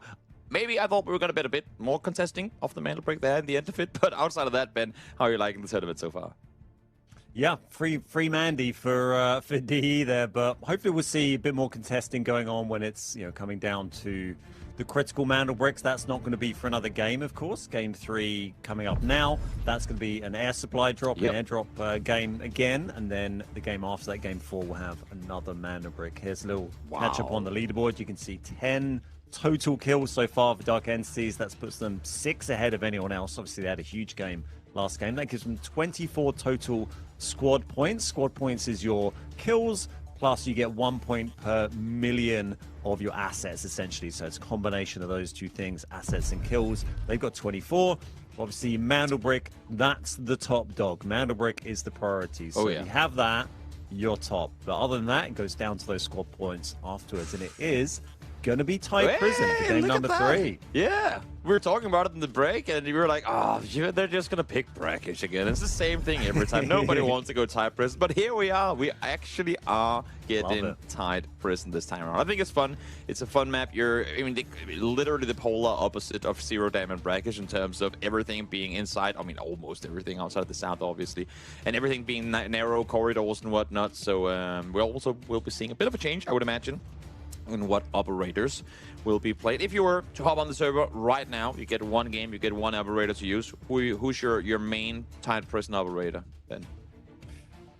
Oh, it's such a hard choice. I mean, I don't often really get a huge amount of time to play on hard. I like watching people play on hard. I like watching players who are better than me play on tight prison hard mode. Let me add. You like to watch people that are better than you lose all the technique alloys you don't have to. Is that what it is? Exactly, exactly. But I think we might see some more Tempest. We haven't really seen Tempest plays coming in. That's someone you often see maybe used a bit more on the Space City games. There's a lot more tight corridors to push, so you get those Tempest pushes going in. Maybe some Toxics for those pushes at close range around those corridor-like areas. Have a little look here at the tight prison predicted spawns. As we talked about earlier, you do get moved around a little bit with who's going to get those priority spawns. Is going to go to teams that haven't had them before, so that does try and balance things out a little bit. Exactly. We are now hopping over to tight prison for the third round here. As we said, another air supply round, another trigger run here in the prison, where AI can be as lethal as anyone else on the server. No goals on this one. Cloud spawning in with a guy with no vest. Same thing for Stickinson on LFS. So obviously not everyone having the same type of success here. And the Val being, 2, 4, 6, where they have a full Val lineup on NBO. Cloud running too. It's I think the best gun of the patch here.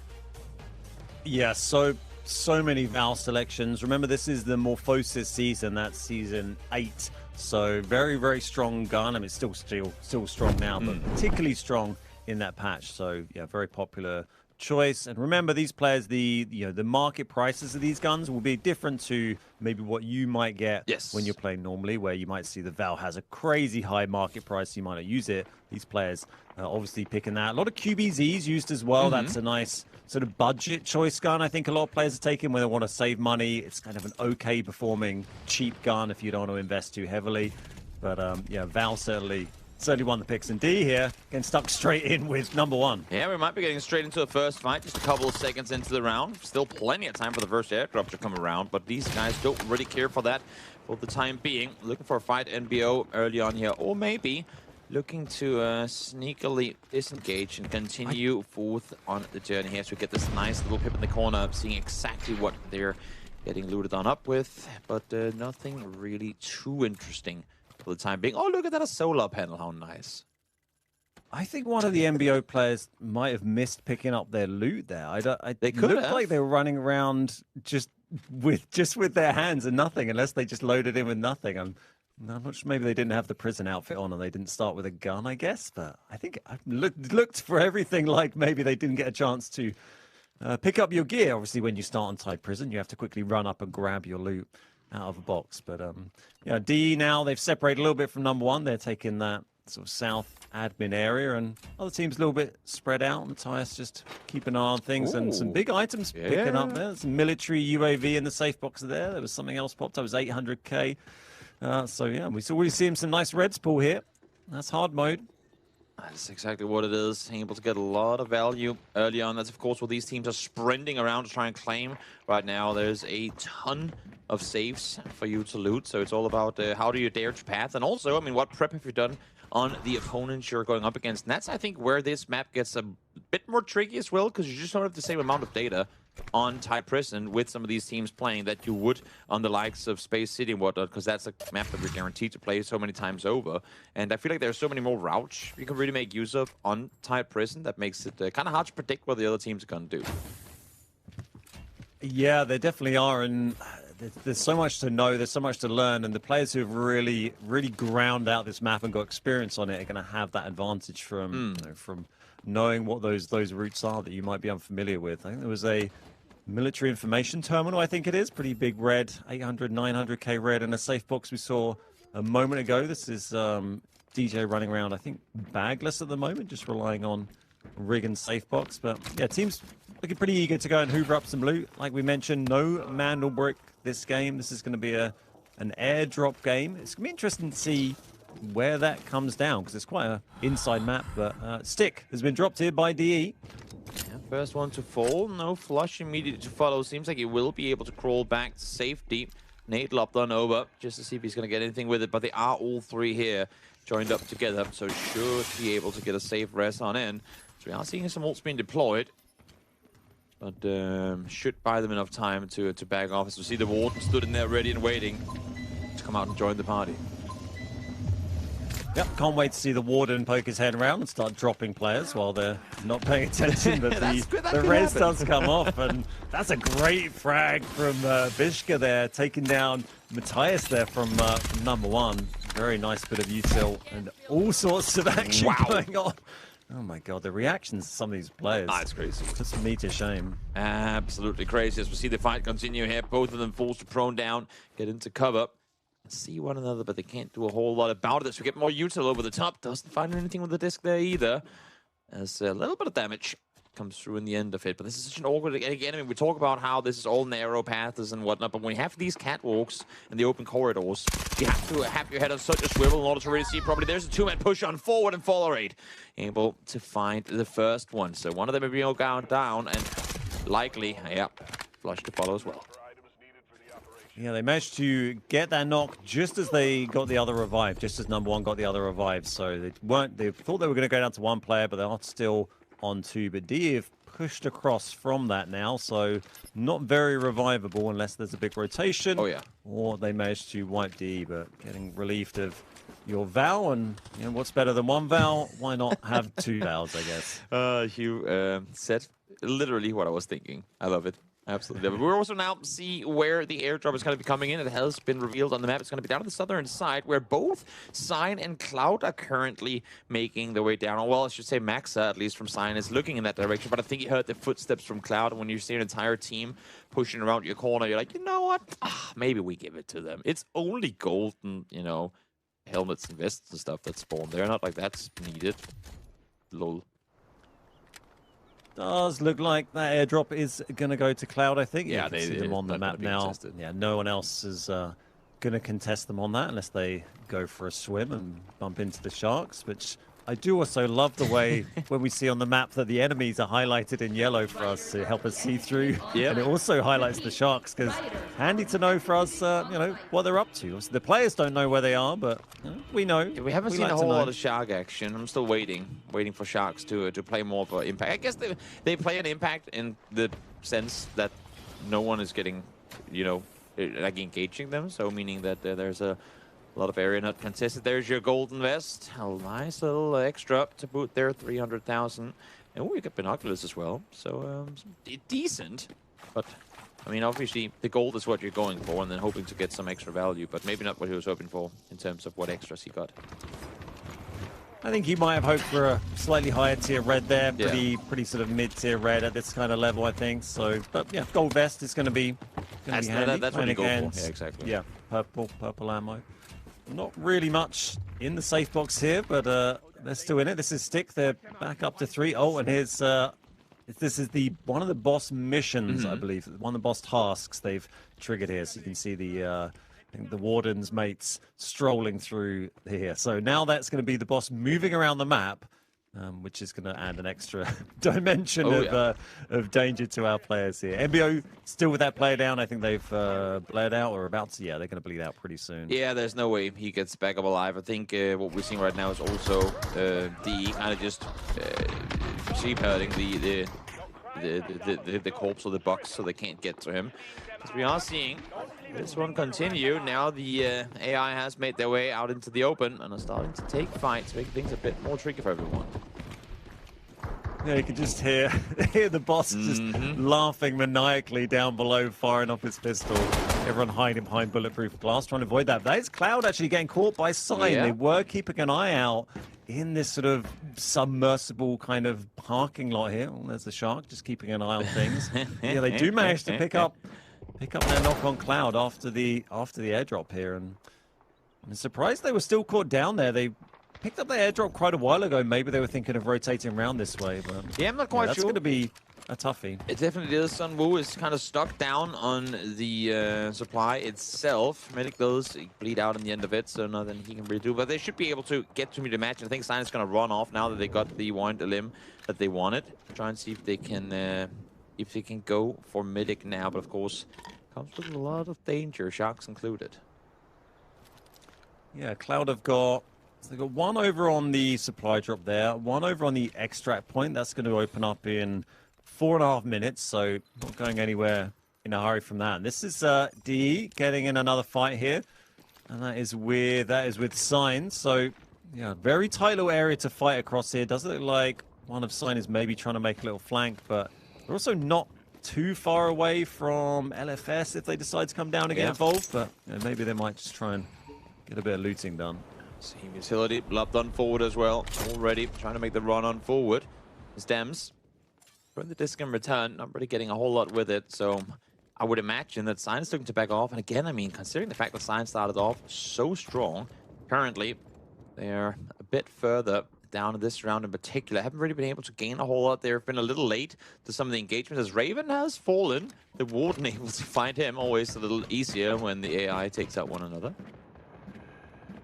Yeah, some boss-on-box action as Groth took down Raven, I think it was there. So just one boss left on the map for players to worry about. I wonder if Cloud might be able to grab the res here, because Sign were getting pretty busy with that DE fight. Good opportunity for Cloud to do that, and they've moved in on that position. So we may see them get up to 3 players again, potentially. This is MBO, reduced to 2. There we go, you can see that res coming off. Down below, they got one covering, one resing, and yeah, they're gonna get that just fine. But they're still there holding it. Them are still kind of set in position here, and that's a lot of time they're spending covering this position. But again, I think they're well aware too that there's not really a whole lot more to fight for anywhere else, and they do have a team that they know is in a wounded position just outside, and they got themselves the airdrop. Of course, they don't know what they picked up with it. But if you can take a fight here, would be well valuable for them. But looking here, Cloud does not look like they want any part of that action. Raid Ball, grabbing another red there, little golden gazelle, 400k. Oh, nice. Yeah, it's not too shabby, but it's a 2x2, so it's taken up a pretty big chunk of your safe box for 100k a slot. And after in game 1, we saw a 4-point-something million keycard pool, which is obviously a single slotter. So sometimes you get lucky. That's not too shabby. Little layout of the land here, see what our teams are doing. Quite a few pretty close down the bottom left. It's this continued fight between Cloud, Sign, and DE. That's been the main point of contention. Hacklaw, a little scan and drone here, but we're still in this this conveyor belt corridor here. Yeah, you use the Hacklaw ult and you see 3 enemy operators spotted, and you're like, yeah, no, maybe we'll go the other way. I feel like they're waiting right around the corner and smart for doing so. I will say, though, that this type person is playing out way different from the ones I've seen in the past. We've only got 1 elimination so far. We're under 7 minutes left in the round already as well, as we are seeing teams now starting to look to go for some of these one-person extracts. Cook, I think, will be the one to get out from here. They've already lost 1. MBO is not in the best position so far either. So Matthias now will be the solo player left on the server for the team.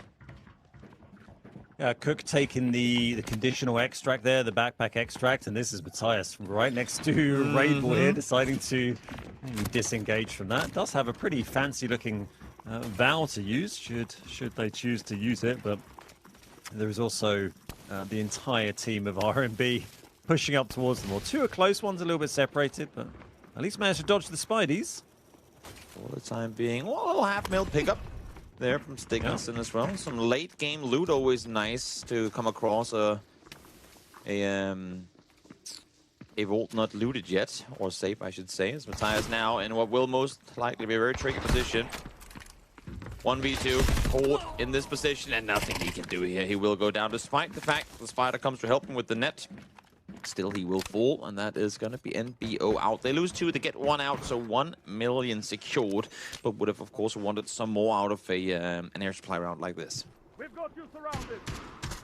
Other extract options getting a little more limited now, down to nearly 5 minutes on the clock. So I'm not sure we're going to see too many players leaving the map here. Bit of a fight for resources. As you see, a premium coffee picked up there for Dems over on Sign. Not a bad one to get. It's only a 2-slotter. Oh, another fight kicking off. This is LFS. We see, look how close they are. There's so many levels to this. You look on the map, these teams are right on top of each other here. You got to know the routes here. You got to know the angles. Yeah. Definitely. So many really, really beastly off angles that you can make use of. And we see how quick they are to react to stuff, but there's also just some angles that you literally cannot predict. Peeking on through here. In the fence line, trying to see if we can find pick on one early to get the upper hand in the fight here, but nothing really happening. As seeing RBM again, I mean, everyone is very hesitant to take these fights right now. It's everyone is, you know, if you see your opponent, then instead of going for an early shot, you back off and go the opposite direction instead. A little search of the boss body there, I think that was, but didn't see anything too crazy. The red vest was a bit too banged up to use. And this is swimming down to the extract in the south. This is still up. This has 1 minute, I think, till it pops. Yeah, 1 minute here. And that looks like D going to try and take it. Cloud, I think I'm going to move down and maybe try and contest that. I think what we saw happening a minute ago, there were 3 teams up in the top left there. And they were just kind of gambling on what extract was going to pop. When you pull that lever, it's any of the top 3 extracts kind of appears at random, and you don't know which it's going to be. So it kind of looked like they'd all hedged their bets on it being northwest, and then it went northeast, and R&B have just managed to run up there while everyone else is preoccupied. So worked out well for R&B. Good value for them as well. Oh, definitely. Definitely. They've been able to pick up some good stuff in this one, too. 3.4 mil already. I believe they got 1 or 2 LMs in this game as well to net them some more value. So we'll see here. Dems. Well aware that they have Raidfall just down the other side. This is an awkward angle for him to try and peek out in the middle of the catwalk. Thinks better of it. Runs further down the side here, but they're definitely going to be contesting for this extract.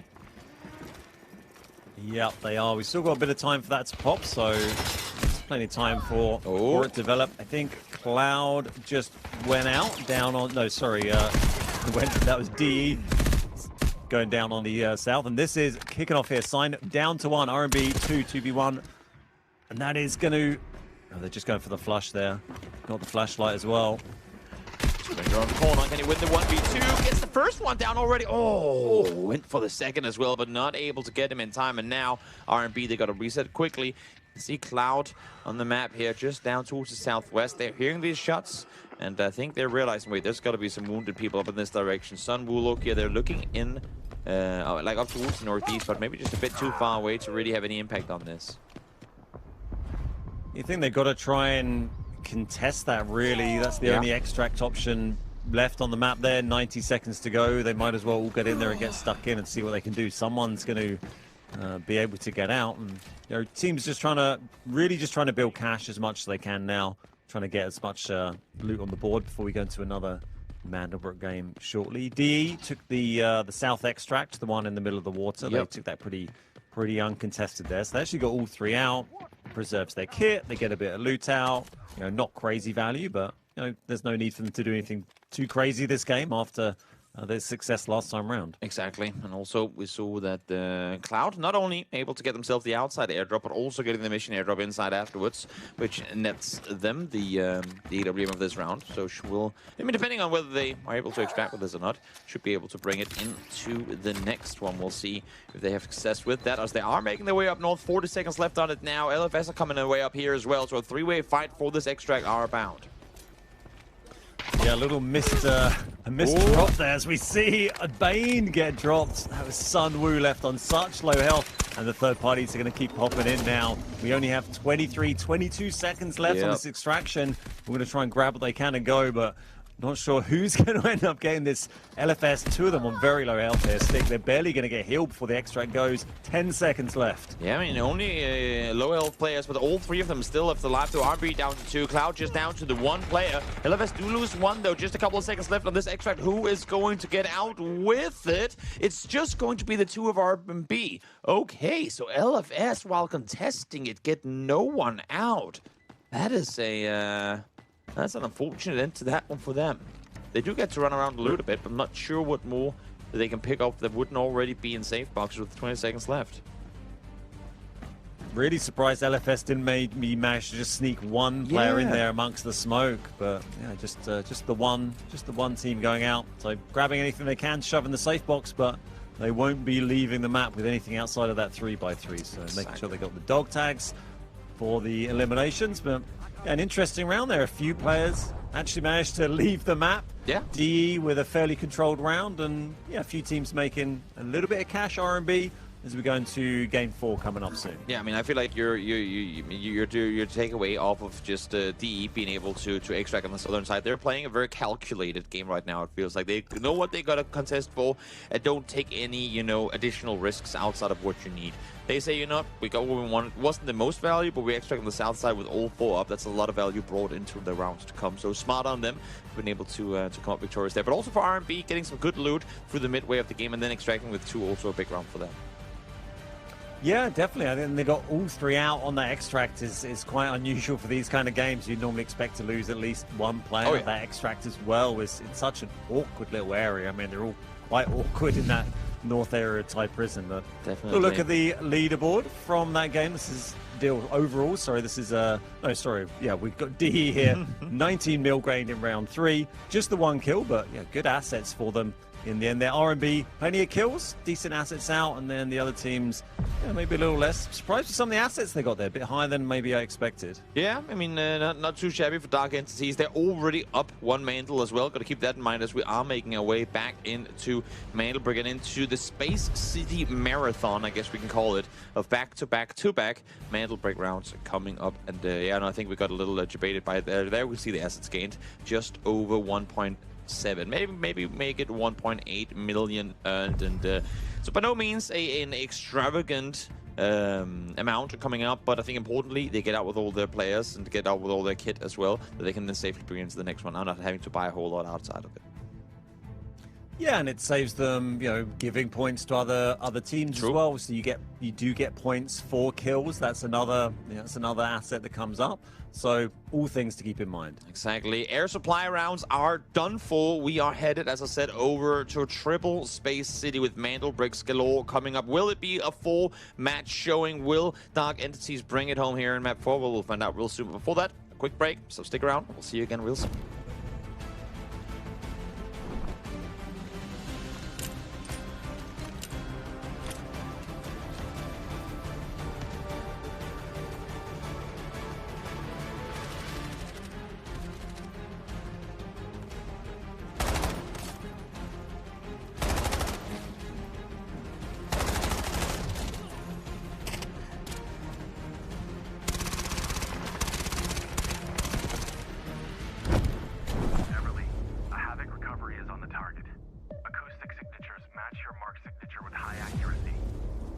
Record their movements.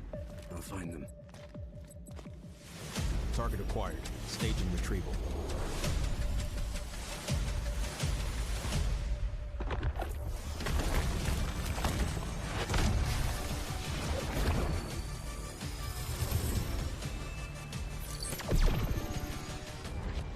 The signal's blocked. I can't pinpoint their location. Guess it's up to me then.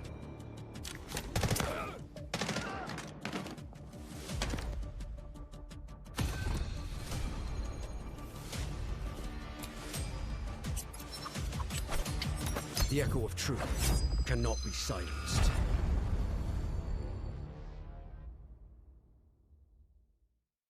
Oh, can't I just have 5 minutes, peace? Everly, we've picked up abnormal acoustic signals in the Eastern Sea. Just dolphins mating.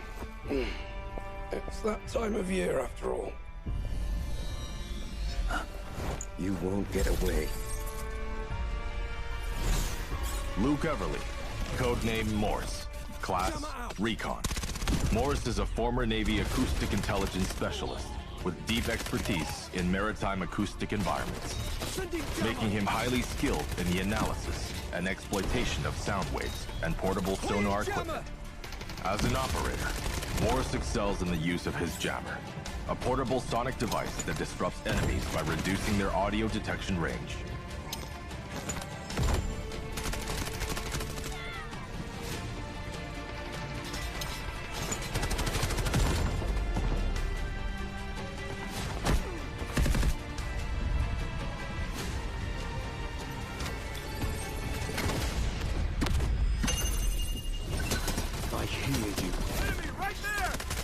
Morse's advanced sonar device emits sound pulses to scan for enemies, generating markers on their positions. No more secrets!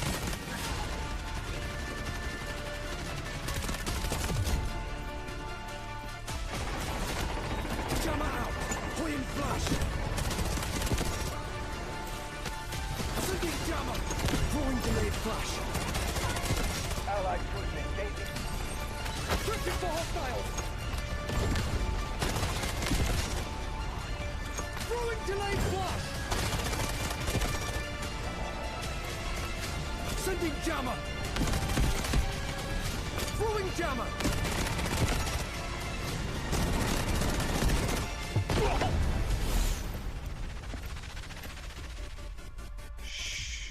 The storm is coming.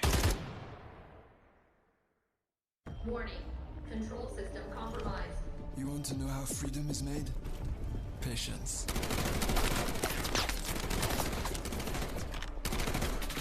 Violence.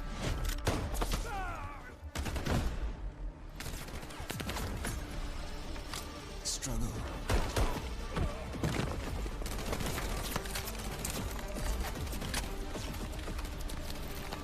Evolution. Transformation. Combat. Liberation. Take Subject 42 alive.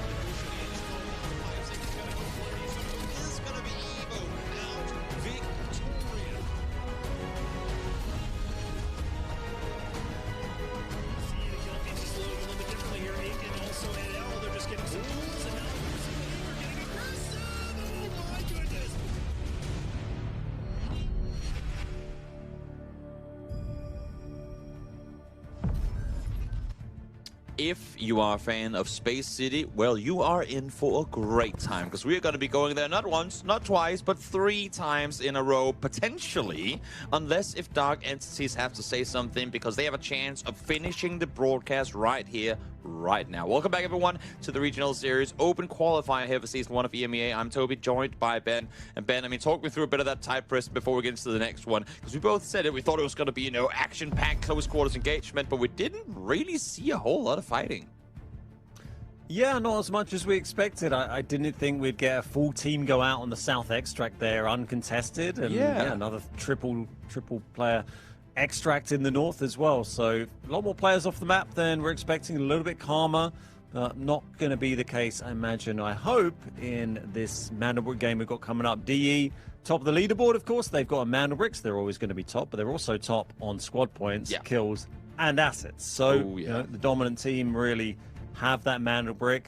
Those other teams, they need to contest this one, as you say. 2 Mandelbrück, and it's over. Dark DE are in charge of our fate now as to, you know, when this goes on. It could end in any of the next 3 games. Really interesting format. And as you say, It's a bit of a Space City marathon. It really is. It really is. We are booting that rocket into the sky quite a few times here. Potentially 4 if we should be going all the way to round 7, and if the last place opts to play it yet again. But yeah, no, Space City is about for us, and I'm a little concerned, not gonna lie, because, I mean, as you were saying, with how Dark Entities were able to just kind of for free extract on the south side, there's a world where, I mean, they're being given too much space. I mean, as we take a look here at the operators as well, we have seen no Tempests so far. Believe you me, they're all going to be in play now. We've seen no Lunas so far. Believe you me, they too are going to be all in play now. This map is Luna Tempest galore. 100%. Yeah, I think every team's probably going to have a Tempest. Some of our Raptors have been used up now as well. Macy Raptors, but yeah, certainly a lot of Tempests, plenty of Lunas. And then, as we mentioned before, someone you're going to hold who can bring a bit of smoke as well. So maybe a Stinger, a D-Wolf, Toxic, someone like that.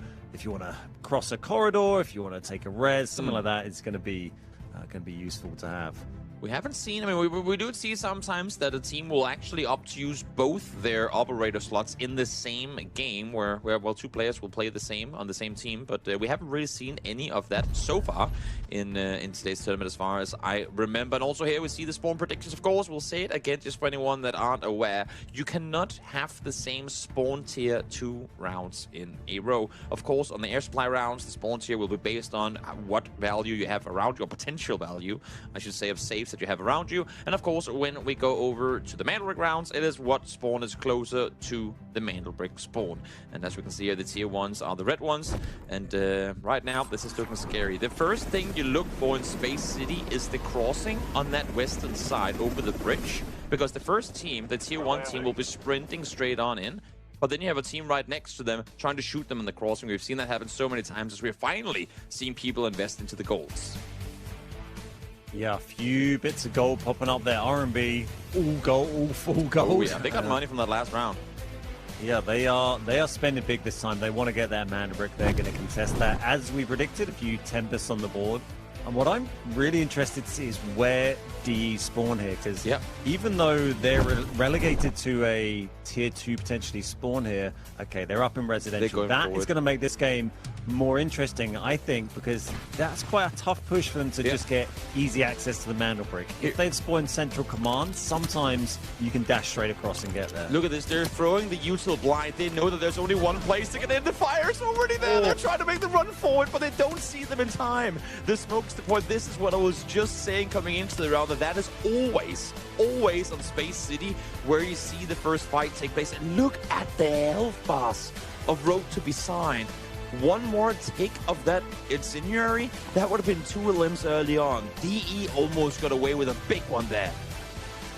Huge molly there. It did a ton of damage. And DE also had their other 2 teammates set up on the Westgate, the employee passage keycard. They went round there, got that angle so they could try and follow up on that. But got away with it in the end. R&B moved down, and now we got Sign getting in a little scrap with R&B here as well, and that's down in the south area, the new docks area added to Space City. We do have that for these tournaments. We are season morphosis operators and rule set. We do have the nice new additions to Space City, which I really enjoy. It really opens up this part of the map. By the way, viewers, if you are new to the scene and you're trying to get the lay of the land, I have a really good friend. His name is Ben, also goes by the name The Beard Guys. He does some pretty sick YouTube videos, especially explaining map layouts and changes and stuff like that. So you should definitely go over and watch some of his stuff. Ben, I think you would like him too. He's a pretty cool guy.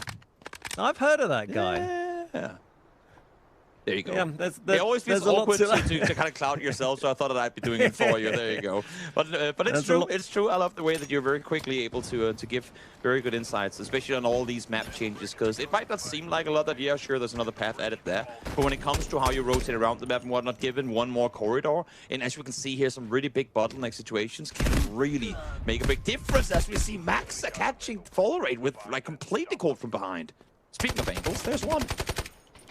Yeah, D getting caught there by Sign in the air. There's a lot of teams getting condensed into that area there, but I don't think anyone's... Oh no, the Mandelbrick. LFS have picked up the Mandelbrick there, so that would have spawned in the central area underneath CEO. This is LFS, and they have begun decoding, and that is up in the test range. That's the top right, the northeast of the 4 central core buildings. So going to be interesting to see who goes for this one. Of course, if they get completely uncontested like DE did before, then it won't end because that's going to be their first Mando break. But good start from LFS here. Definitely. Yeah, we've seen, I mean, in previous weeks, so many up to go for what I call the key card. The key card deciphering there, and it's so chaotic. It is so incredibly chaotic, as even now finds Raid Bull, as I was trying to structure a sentence. He structures a good spray, finds one, gets the flash on him as well. A little bit of a good start here for LFS. Yeah, they've done well to defend that, get one down. I think they're just going to retreat back here and hold position rather than try and camp that. But yeah, defending that fairly well. You do have to watch out from above, obviously. You can come in from above in the test range. You can come in from 2 other doors from each side as well. So 3 different routes the players can choose to aggress onto that. And still 3 minutes on that decode. If you're unfamiliar with the Mando Brick decoding rules, just a quick reminder, it takes 4 minutes for the initial decode once they place it down. But if a team resets that and takes it over, it's going to take 30 seconds off of that time each time. So the next one will be 3.5 minutes, the next one 3, 2.5, etc. Goes down to 90 seconds is the lowest time for decoding the Mando bricks. So gradually ramps up and up and up as we see MBO here just rotating around through that plaza area to the southeast. With a replay of the shot there come through. Even a nice angle. Again, we're literally just talking about open angles and how hard it can be to try and predict some of these, and no way in the world that Raid Bull saw that one coming. Yeah, actually getting shot from across the way there. That was R&B were minding their own business down in the centrifuge area, but got caught out. But they do get that res. Nice. They're back on their feet. D here, they're still down on 2, and yeah, they might actually have. I'm not sure if they're going to get their second res. No, I think they should manage to get their res by the look of the map that I can see. Exactly. This is MBO. Looks like they have a little team meeting here, deciding what they're going to do. It's such a tricky position here, but no one has gone in for the keycard room. Now, this is so nice. That's normally where we'll see teams defending from, because you have bulletproof glass on the side, so you can see everything happening outside, and then you isolate, and you try and hold this position on lockdown. What you'll normally see is teams try and contest this position, as they'll throw mollies, they'll throw everything they can at that door, and then try and go and steal the decoding. But it's so hard to... Well, A, it's hard to defend, but it's also equally incredibly difficult to push in on. So we'll see if LFS manages to keep this one under control, because most likely we'll be seeing, as we're seeing here, all 3 of them just go and sit tight in the keycard room there and just stare at that decoding station until it comes through to an end, as Metic, caught by surprise there, gets taken down. Okay, here we go. Hopefully we're going to see things change. MBO, they are moving in to steal that. They're trying to get the util on. Does he manage? No, didn't manage to steal it in the end. Got close, 40 seconds to go. Things have, soon as that first knock comes in, though, everyone goes in. That is MBO. They've been wiped. They're taken out. Now they're going to move again. Look, yep, Purple's coming back in. Does get a great knock there, but is taken back 1 for 1. They've traded, and 20 seconds to decode. And this is the main issue of it. So incredibly difficult to get anything done when all these teams are fighting each other. Like, guys, stop shooting at me. We're all trying to stop this decoding from taking place. Let's not fight each other. Let's fight the ones sitting on the top, but no one is able to get there. LFS is in a prime position. They even get the res up here as well. Everyone stumbling over one another so hard, and yet again, we get the first team in on the Mando Brick out victorious with it too, but at least this time around it was actually being fought over. But goes to show how hard it is to contest when you have 3 players just sat around that corner ready and waiting for anyone trying to go for the decoding. Very tough spot that, very tough spot to contest, but was good to see them give it a good go. So that's 1 Mando Brick on the board for LFS, living for success, and 1 on the board for DE. So yeah, it's going to be interesting to see how that develops. This is D. They did get their res. They're coming in behind here. This is LFS, who just got the Mando Brick. It looks like they're about to get wiped off. They've only got 1 remaining here, and they are pinched between everyone. So I think Imperator is going to... Sorry, Imperator, I should say, is going to be leaving pretty soon. You know what? I think if you are to go down at any point in a game, right after you get the Mando Brick guaranteed, I feel like that's an okay time to fall. Yeah, I'd take that. I'd say that. You're not going to worry about the utility. Yeah, and there he goes. That's the wipeout. So, D picking things up again. And look at the value across this map as well. No one's gotten anything. I mean, Sign able to get up to 2.7 now because they kind of just backed out of things early on. But outside of that, you have R&B that have yet to really find anything at all. They've been sat in this position fighting for the longest time. Then you have LFS who got eliminated, falling with just 200,000. They also went straight for the mantle break, got it in the end, of course, so that's the main reward for them. And then NBO, 45k. That is, I mean, that's literally nothing. Cloud, the same thing. And 3 teams already wiped as well. Yeah, there was some investment there. Was it Sign who came in with the full gold, and they've maybe changed out? Certainly, yeah, Nox and 2 of them. Oh, and R&B full gold. I think maybe the others have perhaps upgraded. They came in partially, but yep, looks like they're going for it. This is such a tough position to push up here. Ooh. Great roll forward, doesn't pay it off. Raid Ball knocks and is knocked in return, and then rolls back with the old Tempest ropes being deployed. And yeah, I think that's 1 apiece in this fight, and they're going to get their reses here pretty easily, I think. You oftentimes see the player making that run with the Tempest, with the ropes there, actually taking off the vest and dropping it behind, because it doesn't really matter. Even if you get knocked, you can always go back, pick it up, just so you don't take any damage. Like, you could be lucky. Obviously, you're coming into that fight at a disadvantage because you have no Kevlar, but if you land the double headshot early on, you know, get yourself the knock, and then you can go back and get some stuff picked on up with it. Always smart to do. But this time around, they fully committed to it. As Sign tried to stay put, but again, in this position, so many angles to watch out for, and that's again showing the difficulty of that decoding station, that all these teams try to make a run into decode. They're scrapping so hard against each other before they even get to what's actually important in the round. It's hard to know how to better approach trying to contest that mana brick there. You just have to, you know, someone sent in, I'm not sure what the first knock was there, but once that first one pops off, everyone started charging in. Tempest bouncing backwards and forwards on their ropes everywhere you could look, but you know, they didn't manage to capitalize, but it's just well defended in the end from LFS, really. You know, strong defensive position, but they played it well. Now, of course, I mean, my experience in this game is far below yours and probably a lot of the players watching, let's be real. But I will say, I feel like I've casted enough Space City already to call that position in there should have 1 more entry. Like that key room, I don't know, that then effectively makes it not a keycard room anymore because you can get in multiple ways. But even then, it's so hard to contest when a team is sat in there, because as you can see here, R&B is sat here trying to push forward as well. There's not a whole lot you can do when you have 3 barrels just pointing at you as soon as you swing the corner, and they can't be shot from anywhere else outside of the drill charges from Tempest. Speaking of, thank you for the sound effect there. but yeah, no, I'm hoping if we are to see some more changes on Space City, that could be a room to consider, or maybe just put the decoding station out of that corner.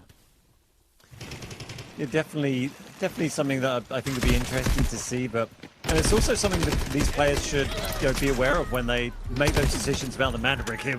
By the way, this is kicking off R&B down to 1 player, and Sign look like are going to be fully eliminated. Yeah, they did actually have 3 down, but one of them was the Tempest, so Tempest self-revived there and is able to keep in the game. But the other 2 Sign players, they're both knocked inside at the moment.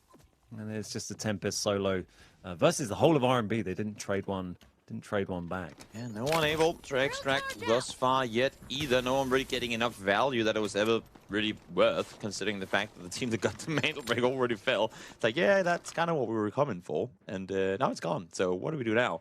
Everyone just trying to fight each other. Of course, 800,000 per elimination is a pretty big deal as Flaric, usually always on point with the sprays. They had a good chance to get one down, but couldn't quite connect through the railing.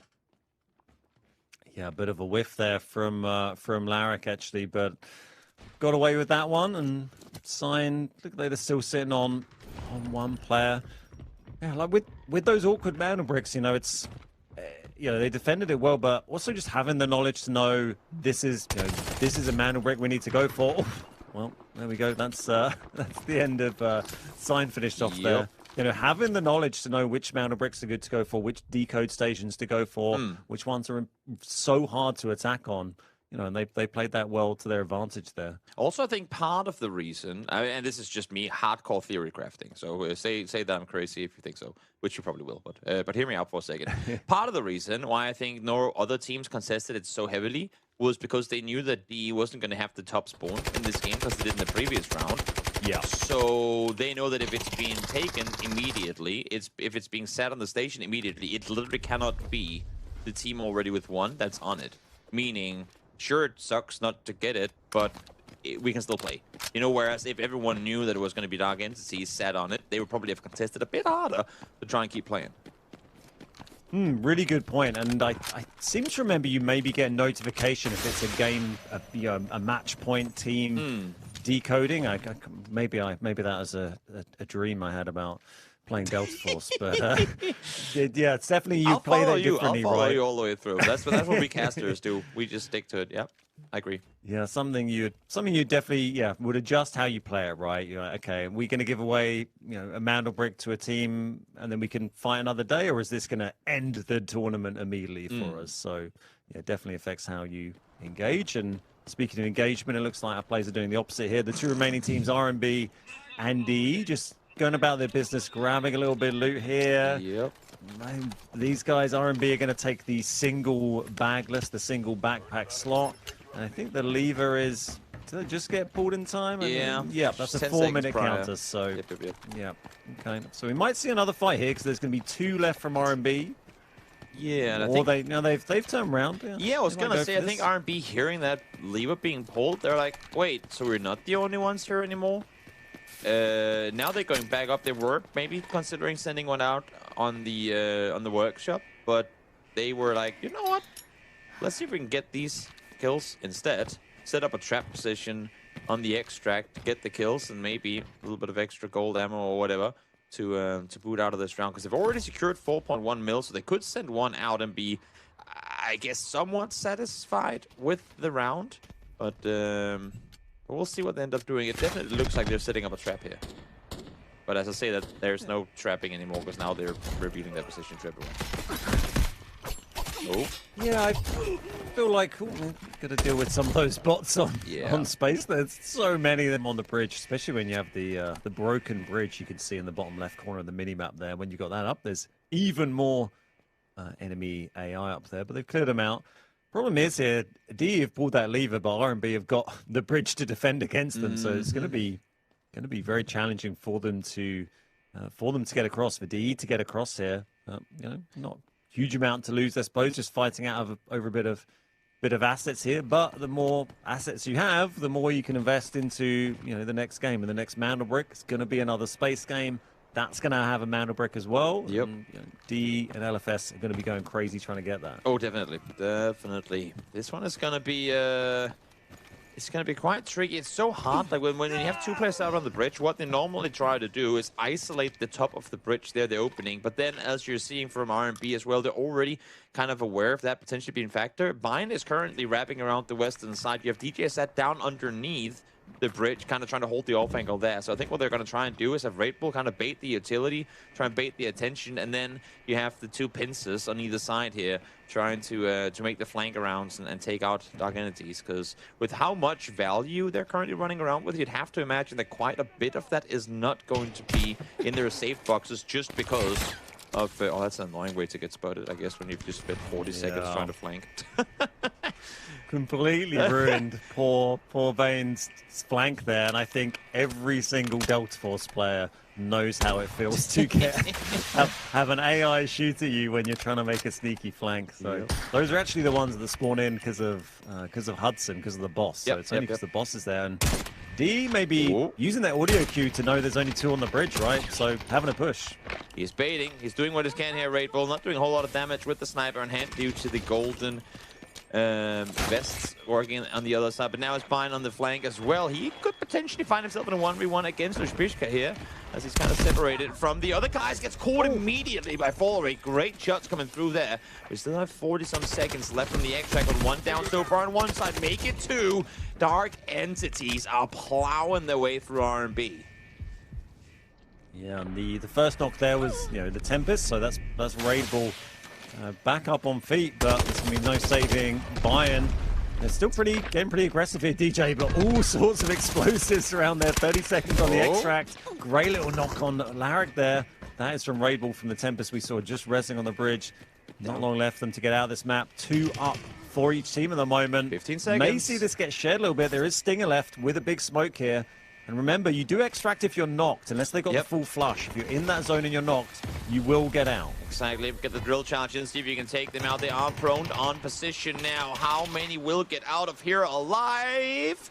All of them. All of them. They actually got all of them there.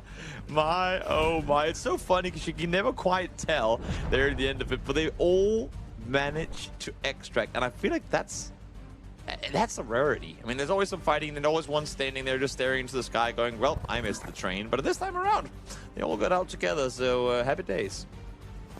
Yeah, I was amazed all three of DE got out there, even the knock. It was only Bane, the guy we saw go on the flank, that was eliminated outside of that area. But yeah, 5 players sharing the extract there. I think they'll all be relatively happy with that, really. Good amount of resources for them to bring into the next game. Try and go for those Mandel bricks. This is living for success. We saw them pick up their first Mandel brick of the day there, so that's going to be a very nice result for them. A little bit of assets gain. DE getting a massive amount, and they also had 5 kills as well, so that's going to add on to that very nicely. And this is our stats for our new Mandel brick owners. 2 kills, 767 damage, and just a couple of 100k in assets there. We saw them get wiped not too long after the Mandelbrick acquisition. Exactly. Assets ain't all that important when you get yourself the Mandelbrick locked on in. Because, of course, for those of you guys who wouldn't know, not only does the Mandelbrick winner and then assets count, it's also Mandelbricks that are the tiebreakers, meaning that even if there's one team winning the whole thing with 2 Mandelbricks, then you have all the teams that have got 1 set right below them. And even though LFS or Living for Success doesn't have a whole lot of wealth accumulated so far, they're still going to be sat in 2nd place overall due to the 1 Mandelbrick that they have. So really smart of them, and honestly, I mean, everything considered, even if Dark Entities win now, them finishing 2nd is going to be real good, just considering the fact they haven't had the easiest start to the day. Yeah, absolutely.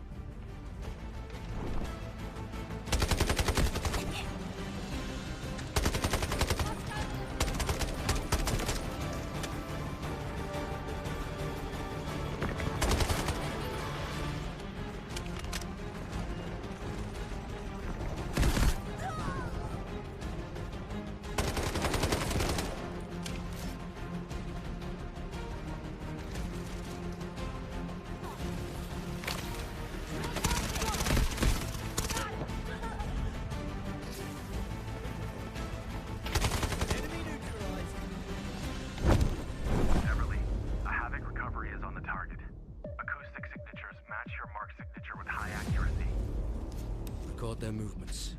I'll find them. Target acquired. Staging retrieval.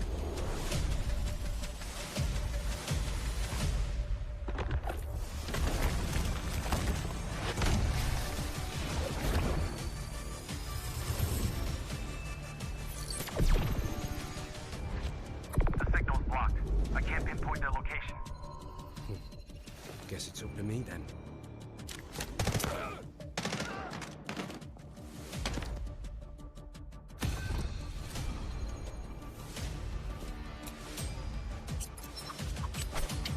The echo of truth cannot be silenced.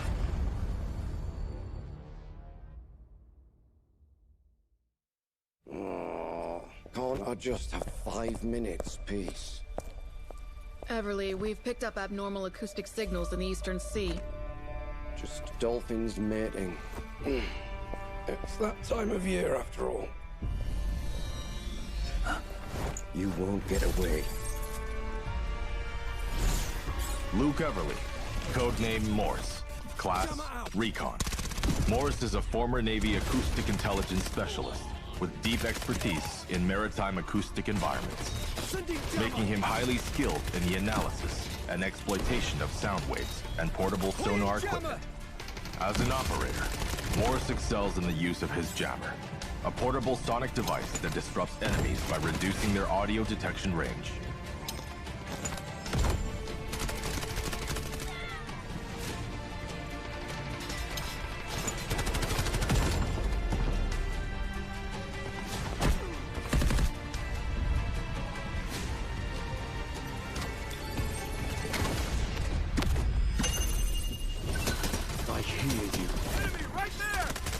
Morse's advanced sonar device emits sound pulses to scan for enemies, generating markers on their positions.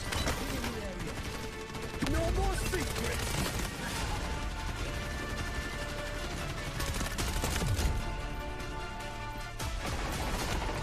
Jammer out!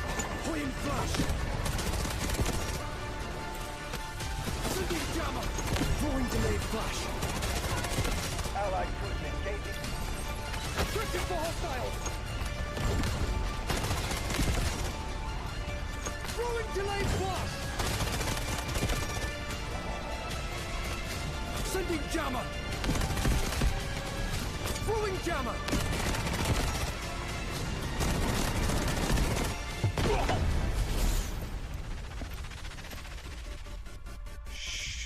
The storm is coming.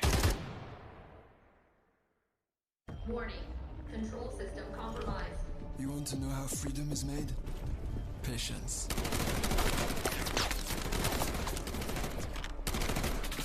Violence.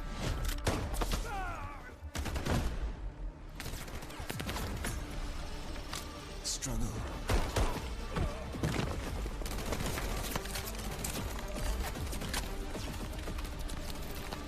Evolution. Transformation. Combat. Liberation. Take Subject 42 alive.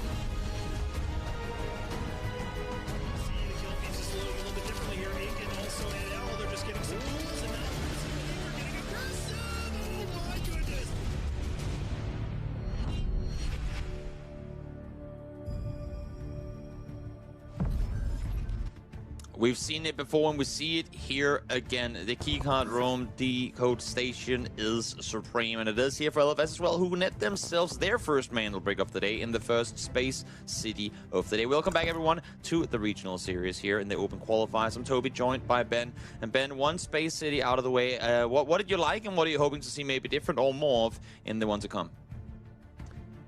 Yeah, I'd like to see one of the different Mandelbrick decoding stations come into play. They might offer a bit of a different experience to that. I like particularly some of the outside ones. You get ones kind of in between the core buildings, but on the higher levels outside. Those ones, I've seen some crazy fights on before, so that's going to be good to see.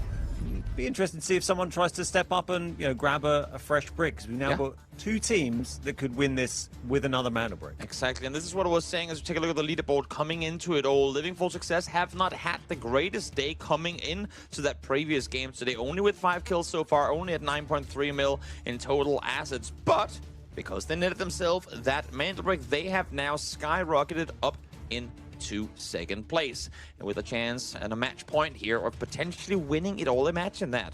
Winning the whole thing with just 5 kills, that's not something you see too often, but there's a world where that does end up being the case, because we are headed back to Space City in round number 5. Yeah, 100% could happen. If they get that top spot, then that's them through to the regional tournament. So everything to play for from getting that second mana brick. Here's our ever-diminishing pool of operators that our players have available. I think we'll see a bunch more Tempests come out again, but they're gradually ticking them off. I really love, it's like a card game or something, just seeing how these gradually disappear and who you're going to pick, what's going to be your trump card that's going to come out top and beat the others. And it's a Jeopardy screen. It absolutely is. Yeah. Well, as you can see, Luna almost selected by every team in that previous game. Only Dark Entities did not go for. And here we can see for Space City what are the most commonly used operators. And as we were saying coming into it, Tempest and Luna are the big hitters. But not just them. You have Mr. Heal Pistol there to join them as well. Yeah, Mr. I've got loads and loads of smoke, so I can get onto That the too. extract. I think is probably Yep. key for Stinger getting such a relatively decent extraction rate on that. So yeah, I think similar picks again from our teams. We'll see what they've got left, and yeah, the extraction rate same as the pick rate. Pretty popular. The Luna, Tempest, and Stinger. Like we talking about, good amount of recon, aggression, and smoke there. It's kind of your perfect team really for this map. Definitely. A lot of open spaces for you to try and traverse, and what better to get the help from there. Again, I want to take your attention to the top, like northwest here, Dormitory. While it's a tier 3 spawn, in theory, they get first shots, usually, of the game, if that's the route they opt to go for, on the team in Tier 1 that runs for Westgate and runs for the Mantle Break. We saw it in the previous one with the incendiary thrown by Dark Entities that almost took out 2 players very early on. So look for that to be the first point of confrontation here as well. One team will be sprinting for the crossing, another to try and set up an ambush. But will they get there in time? Only time will tell. Bit more gold drop in at this time as well. DE this time going for the full gold. LFS just got their mana brick. They're coming in purple, and Imperator doesn't. You forgot to bring a weapon. Okay, I'm sure they know what they're doing. Yeah, still a mix of, we're not at a stage yet where everyone's able to run gold all the time, and that's what makes these matches, add such a interesting dynamic to them where you get that mix. And this is MBO #1. They got Dorm Spawn. They're running. Immediately finding a premium repair. And RMB, Central Command, they're crossing straight into the middle. D down in the south. LFS coming in through Westgate. Matthias is running forward. He's already lobbing the arrows on over. You can see them. There's the crossing. The gate has been opened. There's a nade to follow. How are they going to get inside in time, though? I think they just might. And once they realize, okay, smoke's already deployed. They're already opening the gate now. We were simply too late on the run. Maybe the spawns weren't completely on point forward. And with that,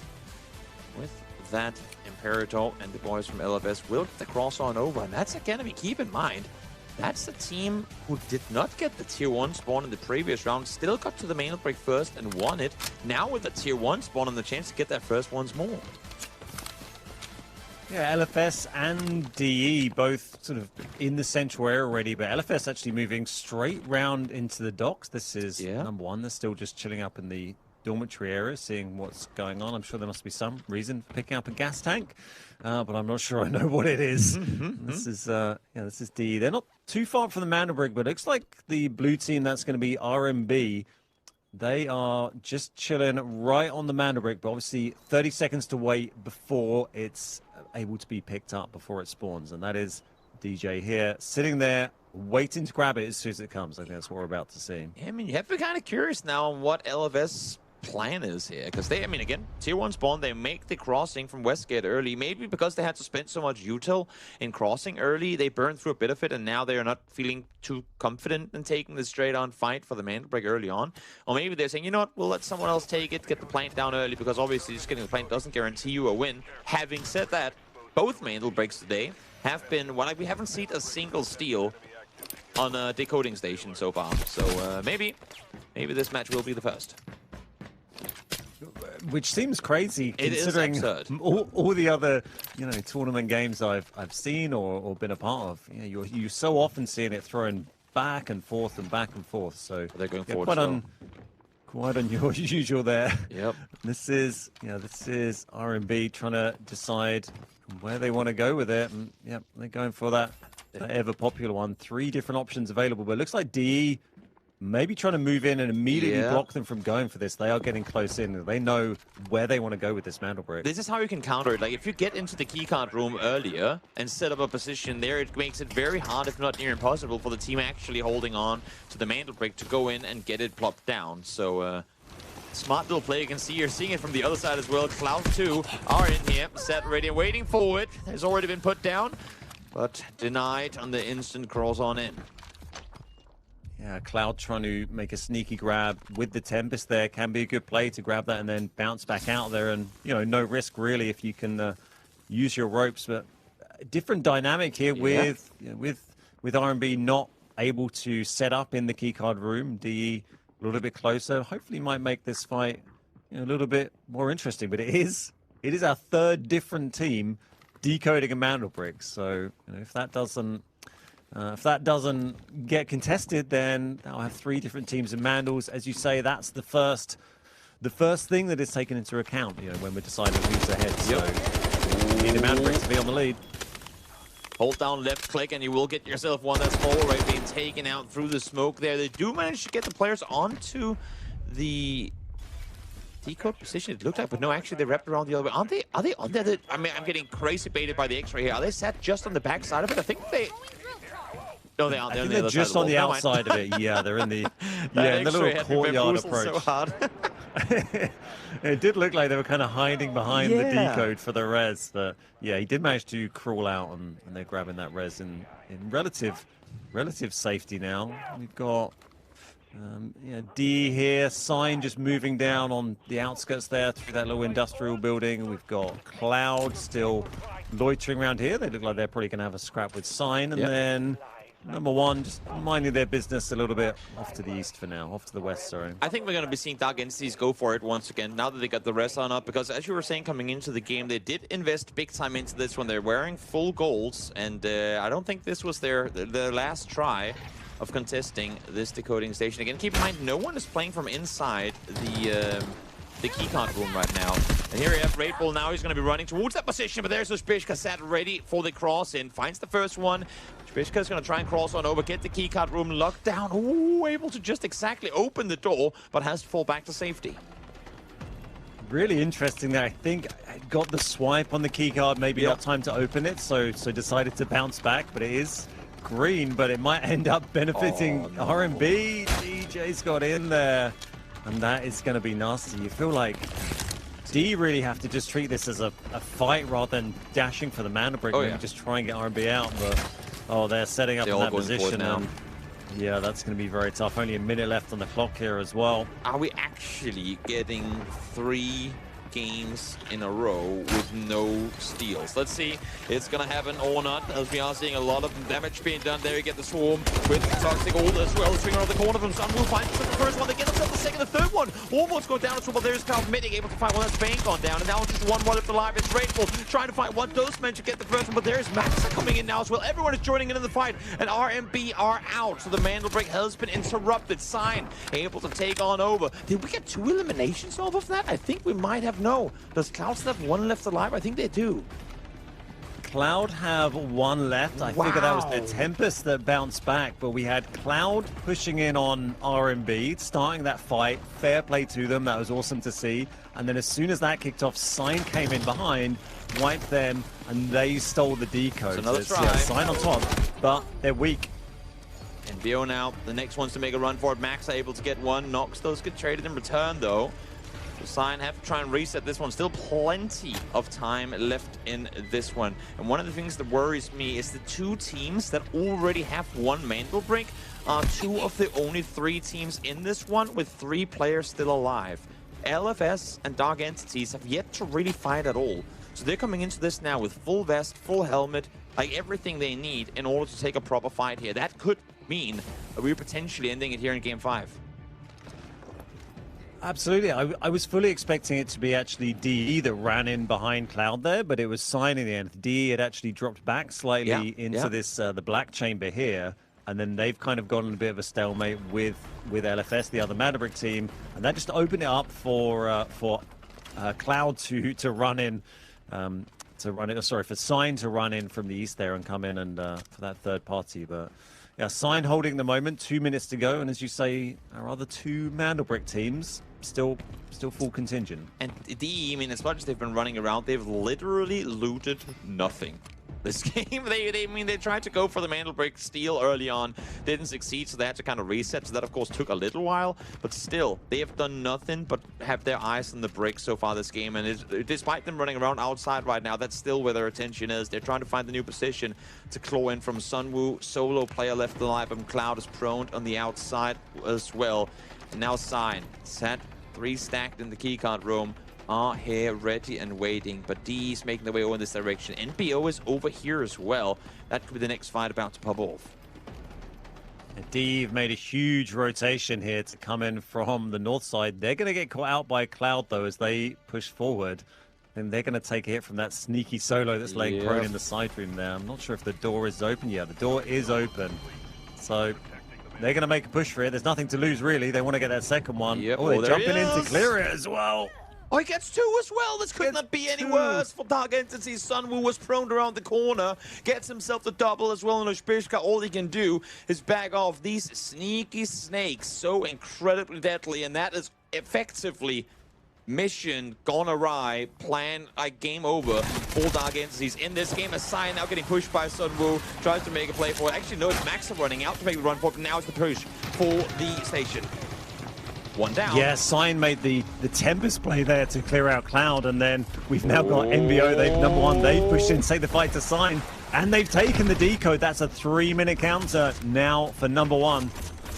More time to work with now, of course. DE with a world where they could maybe get some rests up, but again, LFS have yet to really engage in anything. So but it's only now that they're running in. That's a good molly to try and isolate. Will be successful with it too. But Sign able to stay alive despite losing one. And MBO still up with 3 alive. As well, you can see here is Bishka after. Actually, you know what? Sign helping out a bit in the sense that because they see Sunwoo go down, Dark Entities should be able to reset and get all 2 back up alive.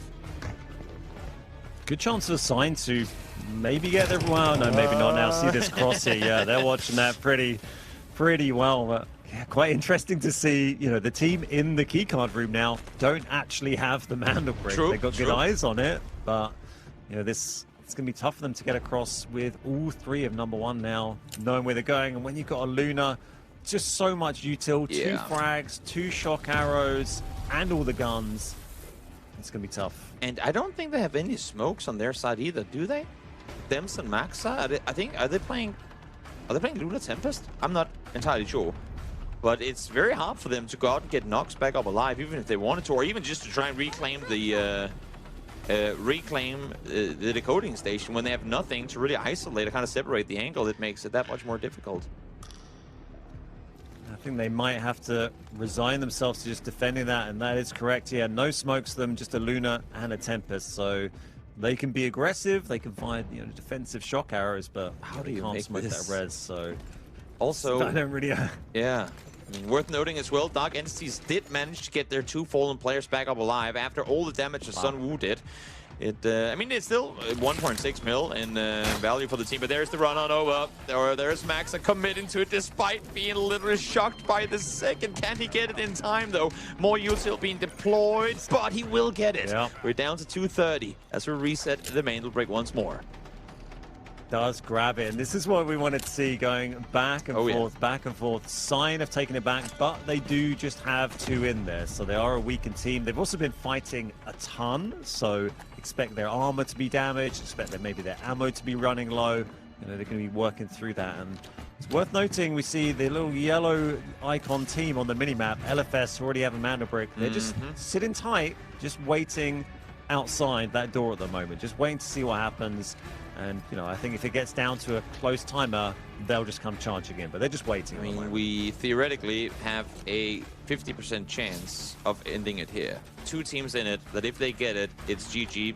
Day is done. They qualify through to the next stage. Or I guess, I mean, they all will get another chance of playing. But they get to skip a couple of steps in qualifying straight through to the league. And for Sign and NBO, if they want to have any chance of making it further in this day of games, well, one of the 2 have to claim it, or it has to be reset down to 130 after we're below 130 left in the game. Because look at the match timer total. We're at 5 minutes, 20 seconds. It only has to be reset 1 or 2 more times in order for that to potentially happen, as we now see the push come through from Dark Entities. They're making the run on forward. Dems is the first one to fall. They are going to claim at least parts of this position for the time being. There is one more to be found around the corner inside, and that's him going down. Sign eliminated by Dark Entities. Now, for now, the push from LFS, they're coming in right behind them.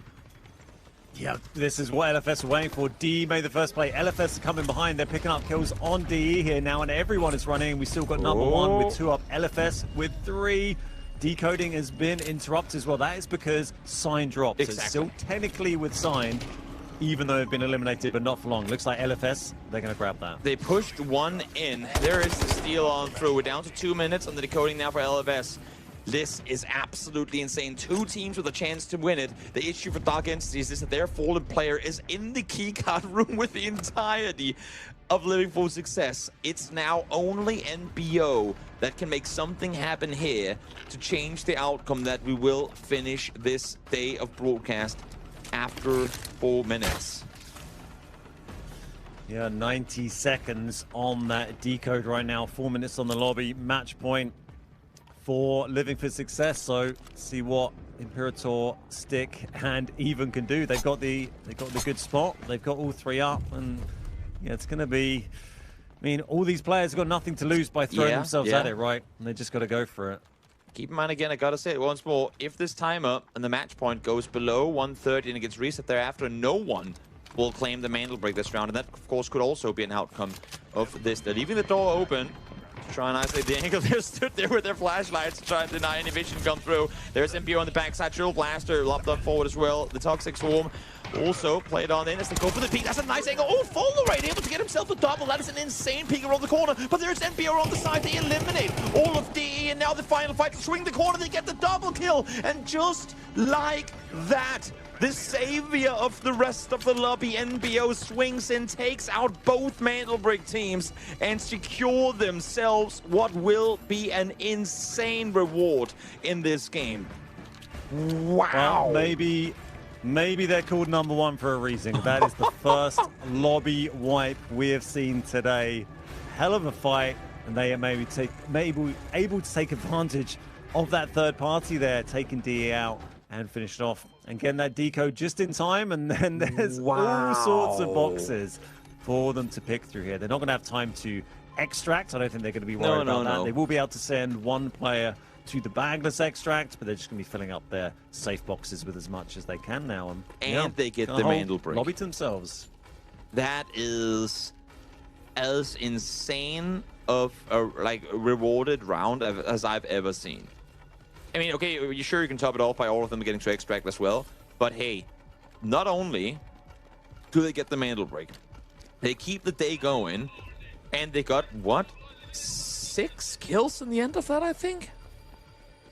That is an absurd reward. They're already at 10.4 mil, and we're not done yet. They're going to keep rising. Look at the comparison. The second highest is Sign at 1.2. They get 10.4, potentially 11 million, and they get the Mantle Break.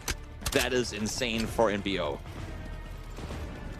Huge value, but they won't manage to get all of that out. They're going to get, I guess they've probably filled up 1 player. This the Toxic here running into the extract here. This is, Cook heading out, going to dump a bag and see what they can get out with their rig, but still get a pretty decent amount. Also, you'll be able to take 2 guns out. Exactly. Huge value on guns. You shove every attachment you can on every little slot. We've all been there, and while everyone else can just chill. Make sure they've min-maxed the 3x3.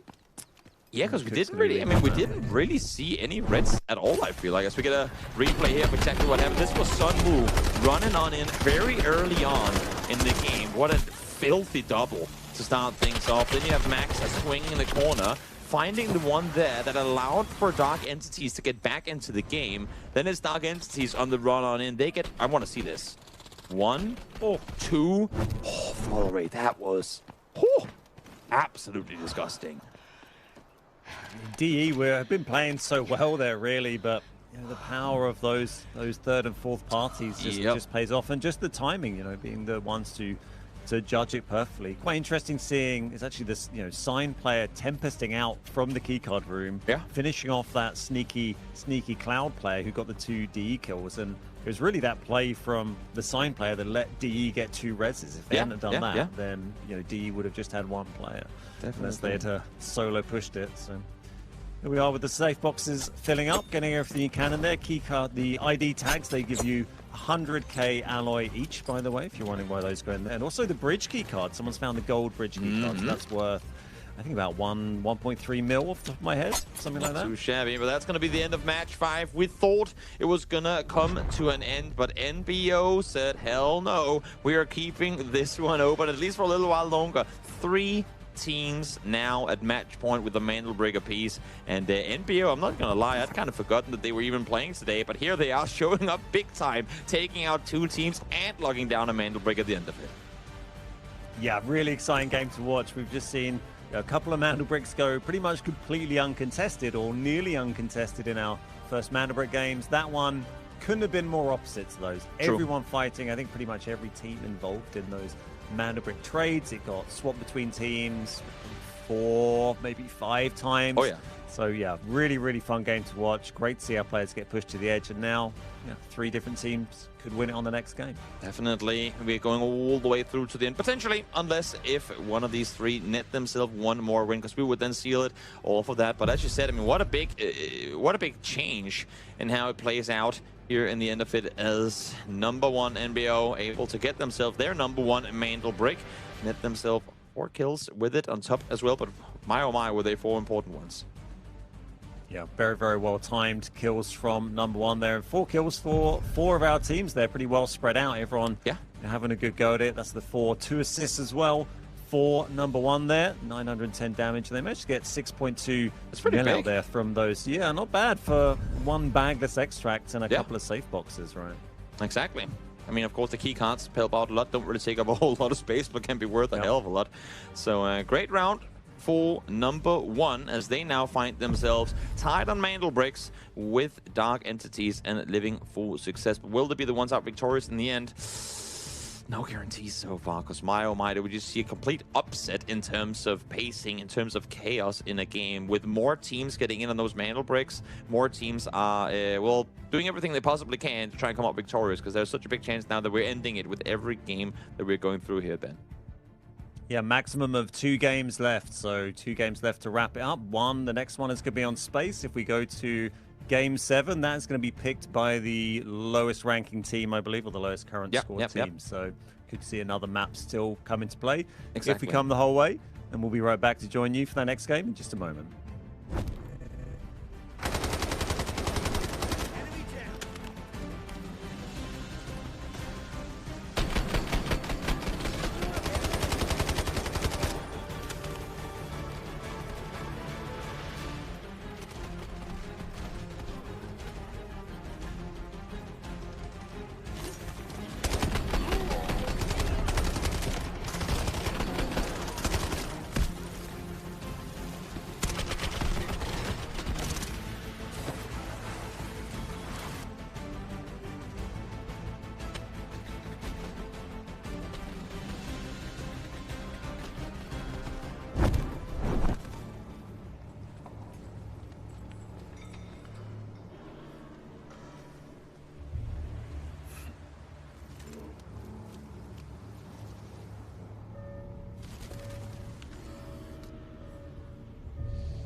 Record their movements.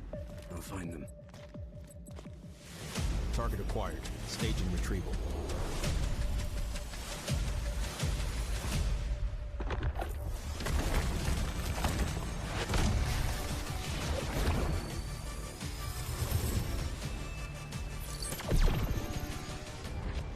The signal's blocked. I can't pinpoint their location. Guess it's up to me then.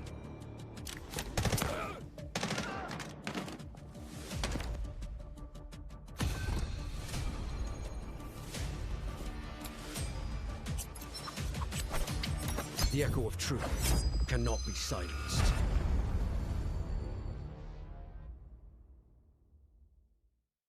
Warning. Control system compromised.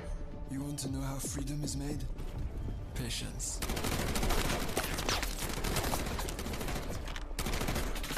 Violence.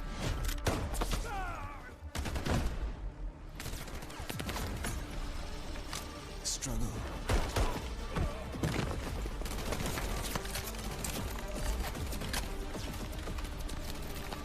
Evolution. Transformation. Combat. Liberation. Take Subject 42 alive.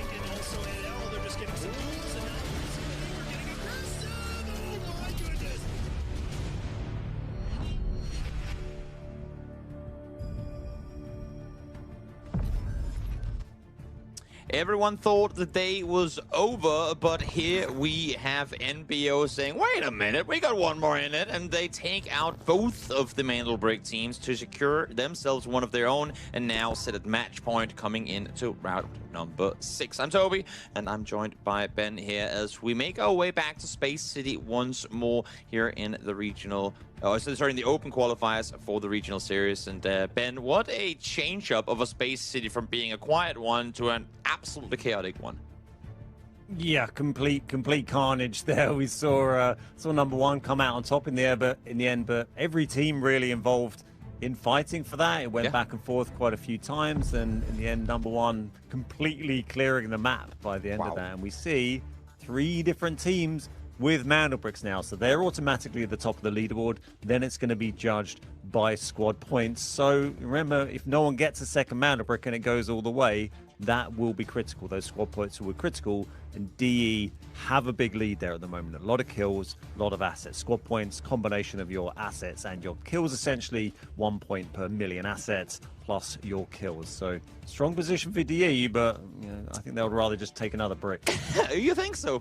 I think I would like to agree. Of course, for number one, it's nice for them to finally get themselves a brick, because that means they surpass Living for Success, and now the ones sat in second place. Now, what's going to be interesting here is, of course, we are running out of operators for these teams to use. You can only use the same operator twice, and as we're seeing here, a lot of teams don't have Luna available anymore. A lot of teams don't have Shepherds available anymore. We're seeing Stingers get kind of filtered out, but that's only going to be for this round. If we are going all the way to round 7 for the next one, that is, then this is going to be fully reset, and they can use everything all over again. But as we saw, a lot of teams not with Tempest, Luna, or Stinger available. So what's your 4th best option now coming into this? There's some hard choices for our teams here. We saw 3 different teams that no longer have Tempest, 3 different teams that no longer have Luna, and as we've seen, they've been the most popular choices for this map. So there's going to be a lot less bouncing around on bungee cords going on in the next game. I'm not sure we're going to see maybe some more Sheps for a bit of utility there. They kind of know they're going to be fighting in those small areas, going to be useful, but it's always terrifying when you have Tempest less Mantle Break games, because it means that teams are way more hesitant in trying to contest and go in and steal, because that's normally what you do. You have your Tempest running in, you know, try and see if you can steal the decoding, and then zip back as soon as you get it, or if you fail, you go back as well. Well, if you don't have a Tempest, you don't have that lifeline. You have to kind of risk it all in order to go in and claim it. And we've seen it so many times where we had, I believe it was around 6 last tournament, where we had a round with no Tempests at all, and teams just didn't test it. It was like, it's simply too risky to try and make a run for it when you don't have that extra lifeline. So we'll see here how things are going to play out differently as we get a, not Tempest free, we are seeing 3 of them in play. It's going to be Cloud, LFS, and D, and you know that's just even more terrifying. 2 of the 3 teams with Mantle Bricks still have a Tempest left to use. They do, and number 1 coming in full gold as well. Not a huge amount of gold generally across the roster there, but number 1 coming in with it. It was interesting to look at the spawn map from before as well. Obviously, we have the the tier 1 spawns, tier 2 spawns, but number 1 actually had a tier 3 spawn in that last game. They spawned a dormitory, and they end up getting the Mantle Brick and wiping the lobby in the end. So, as long as the team doesn't get a sneaky free decode, then they have a chance. And here we go with our classic early fight at the Westgate. Always the same. Get that smoke down, but you can see here it's a little different kind of strategy being deployed by LFS. They're sending Imperator over and across early on here, trying to see if they can catch them in the cross, and actually it's going to be Stinkinson able to find Matthias early on. So 1 gone down already. We haven't seen so far anyone taking casualties off of this, but a little bit of revenge, I guess, for Living for success as they find 1 from NBO. More shots being fired. That's Imperator over the top now, able to get 1 off of the off angle. 2 of our teams with Mantle Bricks having a big early fight here, and they've really got them on the back foot. Great aggression from LFS after getting that knock, that move through the employee passage. Oh, and that's very nicely placed. Bit of tactical concrete from their Uluru there. Does let them get back a little bit, and that might be just enough time to reset a little bit, but also R&B coming up behind. Definitely are. They're sat here ready and waiting on the wounded players coming in that direction. DJ able to find the first one. That's gone down, and well, NBO's like, guys, we saved you. We gave you 1 more round. Don't punish us. We're your helpers. but NBO, RB, we're like, nah, we want it all. We need something going, and well, that's a good start for them for sure. LFS look like they've decided to sort of slow things down a bit and move into the core here. I think they were thinking about other angles they might get third party from, as we also saw Sign coming in quite close there into buoyancy, so pretty close together. They're going to slow it down, start thinking Mantle Brick. That is in the middle. I'm not sure any other teams are on it. It looks like Cloud are closest. Yep. Another one of our Mantle Brickless teams. Yep. Gonna grab it. And there's Sunwoo. Ooh, a little knock from Cloud as well. Was that across to, across the way towards DE taken down there. Yeah, Spielkamp getting knocked should be pretty safe to get rest, though. I'm just going to bring him back out of that angle and then get the rest. I wonder, where are Cloud going to go? Oh, wait, are they going for the key room? Oh, what a surprise. I did not see that one coming at all. Who can say? Who can say? Yeah, I think we're going to see. Come on, guys, change it up. Performance. Give us something new. You know what would be nice? This could be another additional rule that after a decoding station has been successfully extracted from once, you can't use it again. That way we would be forced to see different ones in play. But we are, in fact, back there once again. It's the keycard room. I don't have a better name for it. I'm sure the community has a better name for it. But I'm going to call it the keycard decoding station, because that's effectively what it is. Get control of that keycard room and you're golden. But what we do see here, and we saw it from R and B, who were the initial ones that got the control in the previous round, you don't go there instantly. You immediately, like, first off, you kind of defend from outside, and then when you're down to 1 minute, 1:30 or something like that on the first decoding, that's when you run in and claim it. I'm almost surprised at this stage that a team hasn't decided to just go immediately to go for the room, not for the mantle brick. Just go for the room, yeah, and force them to take the brick somewhere else. Yeah. But I guess you just go and get the brick. But the test range glass room, I think that keycard is called. I'm pretty sure something along those lines. So, that's too long. The glass room, taking glass. Take glass. You know what? I like it. And then hopefully next season we can just call it Take It Room, because they've removed the glass. to nerf it a bit. We'll see. Maybe we have the power, Ben. Maybe we can do that. Have decisions be changed. We'll see if that's going to be the case. Not as Cloud still sat on it. Could make it a 4th team with a Mandel break, but I guess now we've seen the best of both worlds. A completely uncontested one, or I should say little contest, and a completely chaotic one. So curious what's going to happen here. I could only imagine that with 3 teams with Mandel breaks under the belt, that this one's going to be heavily fought over as well. Loving the relentless cooking and then putting the pin back in of the grenade here from Mythic, just seeing if that door comes open so they're ready with the cook frag to come out. But not deciding to pull that. I think RMB just decided to drop back downstairs as our players all make their way towards their familiar hunting grounds here. They should be pretty well versed in what to do here. You just got to be that last team alive. Easy as that. Oh, right. You make it sound so simple, Ben. Why don't you implement those strategies when we play together? Then I would survive a lot more often. Just survive until the end. Oh, wait. I forget about that all the time. So, still Mythic holding the same angle here. Tiny little angle through a very, very glittery, fancy-looking holographic sight here. But it does show you the gear restrictions using those cheaper gun attachments. You can't go in with the crazy gear. You've got to think about how much money you got. And it's going to be tricky to keep up with who's got a Mandel brick and who's on a match point. But we're not currently on a match point with Cloud. They might make teams a little bit less, willing to throw themselves into the blender here, perhaps. Exactly. I was just gonna say, it's like the dynamic of this changes so much when you now have teams that are,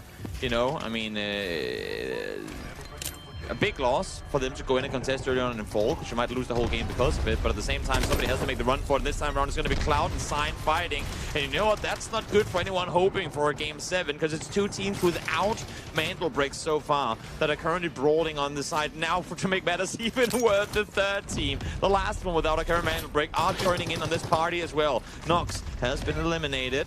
Foley will see if maybe there's a chance to get it back up later, as Raidbolt does manage to get into the key room. They are going to go for the steal. Ooh, the shots over the top. Not enough to get him down. There is the help in the end of it, but they will get it just in time. Yeah, just caught it. Probably wouldn't without that bit of concrete there, but RMB got the keycard room open, got glass open. Now they've taken the decode. And that's another team who don't have a Mandel brick so far. Keep in mind. And we also lost the whole of Sign during that engagement, by the way. Sign completely wiped out. It was quite interesting to watch that initial push there. They jumped around throwing ults at the keycard room, expecting everyone to be there, and not actually anyone in there. I mean, we are effectively making this unless if RMB and Cloud can do something crazy here, we are effectively making this a best of 1 for the win between Dark Entities, LFS, and MBO, which just makes it that much more exciting. Because obviously we know the format, the winning team here will make it on through. The rest of them will have to play for Qualifier once more in the weeks to come. So it's really a all or nothing type situation for these teams. They have to go out and earn it here. Yeah, absolutely. And there's one automatic place. Top Dog goes through to the regional tournament from today's event. So that's what our players are going to be going for. Second for them isn't going to be good enough today. You want to be top of that leaderboard. And at the moment, number 1, DE and LFS have that advantage as players just chill a little bit, waiting for everyone else to start shooting each other. And there's poor old Sunwoo. In the previous tournament, we called it the kind Canadian approach. It's like, no, after you, sir. Please go in and fight. We'll just lean back here. We'll wait for a little while longer. We'll let it stir, for a little while longer, and then we'll come in and say hello. Yeah, let it simmer for a little while. Yeah, exactly. See what comes out on top. And, maybe they're just getting up, stretching their legs a little bit, getting themselves a drink. We got 90 seconds on that decode at the moment. Still tons of time left in the round, so if it does get counted, it can go back and forth a few times. But we might not see, with the lack of Tempest and the lack of being match point, maybe RMB might be able to grab this. I mean, sure. Technically, they could win it. They do have control of the keycard room, so it's not exactly looking bad for them. But having said that, I like to think also with how much was invested on the opposite side of things in this round, that they're at least going to try. There's no way they just get this one from here on out. They're definitely going to be making a run for it. You can see Dark Entities, they're already now. Starting to look this way. We've seen the Shepherd ult come through already. All of R&B is going, nope, nope, nope. Back to the room, guys. Back to the room. Play it safe. Traps being deployed here as well. They've got the Gizmo, I think, there, R&B. Yep, got a yep, Gizmo yep. on side, so that's some pretty useful util for defending as well. One Tempest over on DE, so yeah, expect to see a Tempest push come in from them. They are getting nice smoke in there as well. Yeah, planning a hit here. There's the Molly deployed on forward. There's the runner on the corner. Raidful immediately takes out Oshbishka. Great start for him. But the thing is also now, I mean, DE has just realized who they're up against. Maybe that means they're not too concerned. You know, I mean, they just got the info that the team in the keycard room is not a Mandelbrot team. So maybe that forces them to play it slow. R&B, they're prone on it now to try and dissuade anyone from running on through. Molly is there, but you know what? They're actually going to get it. They're actually getting it for free. I think teams are thinking this has got to be the team, you know, that doesn't have it. And there you go. Not copied, extracted. They are able to claim it, and we go into Game 7. That is well such played a weird by dynamic. R&B there, isn't it? And as you say, really good observation there. D getting some great intel from that, from getting knocked or getting knocked. You know who you're fighting against. You know who's got that Mandelbrot there. So yeah, they don't need to worry. And quite the contrast to last game where we ended up with one team left on the map after the Mandelbrot. Now we've got still 5 teams left, almost all of them full 3-man teams. My biggest shooting teammate in the head there. My biggest thing is though the other teams didn't know. Like, why wouldn't they have opted to engage? I'm not too certain, but I mean, they must have had their reasons, surely. Oh, the unfortunate timing on the stun there does to get him eliminated, and that's Cloud out of this one. So they are guaranteed to not be getting a 2 Mandelbrot win, but they could, of course, get themselves one, and then they would need a lot of squad points in order to climb back up the board. Got to be feeling pretty bad if you're Sign or Cloud now. The poor teams, only teams without a Mandelbrot. Yeah. There's only going to be one more opportunity to get one after this. So I guess I mean, if anything's to go by, we could go all the way. If you were to try and look on the positive side for Cloud, at least they get to pick the map next game. True. So there is that. I'm not sure if that's, I mean, if that's all that positive, but at least they get that as a little last place reward. Also, will be maybe not a different map. It could be Space still, could be Definitely Tide, could be Space or City again. Could be Brakkesh. Yeah, Yes, so they yes, get yes. the pick of those 3 different options. It won't be a 0 down. Yeah, which I think is unfortunate. Yeah, I'd quite like to see a Brakkesh come up. Here we go with our teams. I think throwing themselves in, just getting things done. Big fighting. Big fighting taking place here. MBO getting eliminated. Of course, a lot of... keep in mind now there is a chance that this one ends in a non-double Mandelbrot winner, meaning that all these eliminations that we're seeing taking place right now could have huge ramifications for who comes out victorious in the end of it. It's 800,000 per elimination. We just saw LFS get, I believe, 4 in that whole skirmish there, and they're able to get all players back on their feet again. You have 6 kills now on the side of LFS and only 3 on the side of R&B, and they're down to just Raid Bull. So, really good showing here for LFS, who didn't come into these last couple of games with a whole lot of money in the bag. They did have that Mandelbrot, but outside of that, they're kind of down low. So now with these kills, they're going to be climbing up the leaderboard quite quickly. Yeah, making good moves, but D had a very strong advantage in those points, in those kills. 36 the squad points, coming into this game as well. So it's going to need to be a good push from, I think, one of the other teams if they want to get above D on that leaderboard. And I think going for, without stating the obvious again, but going for that Mandelbrot's going to be easier than, trying to get the probably 20, 30 extra squad points that these other teams might need to jump frog D and get to the top. Exactly. I mean, and of course, it's all kinds of great that you're getting yourself into the last round with the operator reset, potentially with a different map, a bit of a breath of fresh air. But how much money are you willing to invest into it? I mean, if you invest everything and you come out with that much less because of it, and that could be you losing everything because you invested hard into the last round, what's the outcome going to be off of that? So it'll be interesting to see if we're seeing golds across everyone for the last one, which I would imagine that we do, but no guarantees. Yeah, I think, well, there we see first lever get pulled, or second lever, I should say, get pulled over in Centrifuge. So helicopter spawn just triggered in time, left to the last second, as you always see generally happen. 3 just 2 seconds to before, spare. Yeah, pretty tight. Rocket extract doesn't really tend to get pulled very often in these. That would normally take you to 6-7 minutes maximum. Yeah. That is R&B getting caught running away there. That's a raid ball. And he might be just trying to get to bagless quickly here. One left. Injured. Oh, and caught. Caught. Nice attempt, though. I mean, they already had the mantle break, so if we could get out there alone, wouldn't be too shabby. But Flyrek shutting him down just before he gets around the corner there. Now for LFS, it's quite another day. They've climbed up into second place overall of all the kills they were able to garner in this game and the previous one, and now DE from being absolutely dominant through the first 3 games, we were practically giving him the win in round 4. They're now looking to try and claw back into it, and what better than having an entire team run straight past you?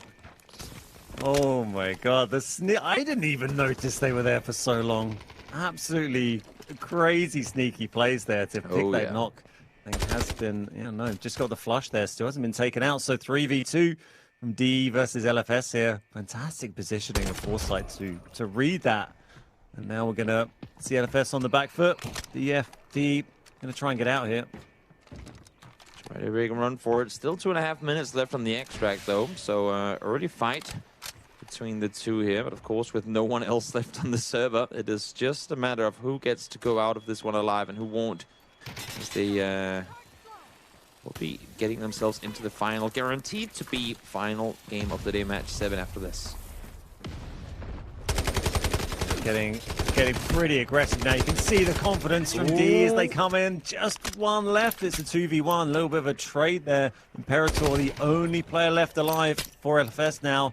As D going to close in on that, still with the advantage. Get a big hit there, must have been a headshot, and that's got to be it for Imperator. Surely 2v1, that is it. D, they've got the lobby, they're going to extract, and they're going to add to that total value. That's going to be very hard to beat. Definitely, get some extra value in there, get some more money for that guaranteed final round, and see if you can get a mantle break.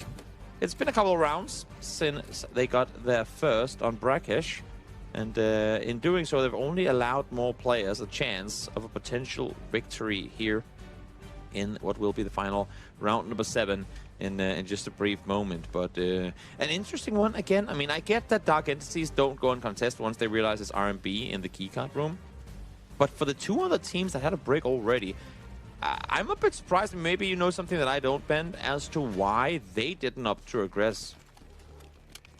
Were they just content with finishing 3rd overall? Yeah, not a huge amount to lose from, if you go in there, you're rolling the dice a little bit, but worst case, your team dies and you play again in the next game. And I guess best case, you go through. Maybe they're concerned about the risk of, if they throw themselves in first, that might give the advantage to another Mandelbrick owning team coming in and third partying, and so you don't want to, not so much about your own success, but just trying to not make it easy for for someone else to come out on top.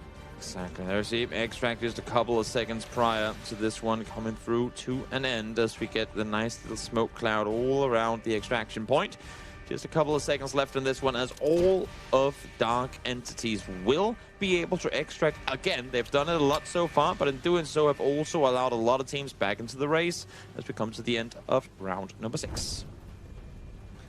Yeah, strong game from DE there to get themselves out. Looked like they were playing it pretty serious still to the end. I don't know if they were fully aware that the map had been wiped as well. They weren't, standing around memeing on the extract, but yeah, great game. Another Mandelbrick for another team. And we're going to go into our final game of the day now. Yeah, only the second time that I've been part of a 7-round broadcast. It's always fun to see it come all the way down to the end. And now, you would have to imagine that no one just lets the other team get the decoding. I mean, at this point, sure, the last one makes sense to a certain extent, I suppose, especially from a Dark Entities perspective. But now you'd have to imagine that everyone is throwing literally everything they've got and then some at trying to win this one. Yeah, they're going to be bringing their best kits in, the best operators that they have left, and Here is R&B with their lovely new Mandelbrick. 3 kills on the board for them, 6 for DE and 6 for Limb for Success as well. So plenty of points for those teams. Oh, yeah. Huge amount of assets gained for DE as well, obviously, with that extract. They got all 3 out with their bags, with their double guns. That's going to help them out. And this is R&B. 971 damage, 3 kills, total assets 0, but they got the Mandelbrick, the biggest asset of them all. All that matters. All that matters. They are now in contention for the victory of the whole shebang here. And also they have a decent amount of assets gained, not in this match, obviously, but as a whole. So should have a chance of contesting for a higher leaderboard spot, even if they don't end up winning with the double Mandelbrick. So it'll be interesting to see how that's all going to play out. Also going to be interesting to see if we are going to be playing Space City for an additional time, or if the last place team thinks of something else. Because obviously, if you're last place and you just play 3 Space Cities, that means you're not the best team on Space City. But we'll see what's going to be the case as we come back after this brief break. One more round left to play before we find out who is the victor of these Open Qualifiers.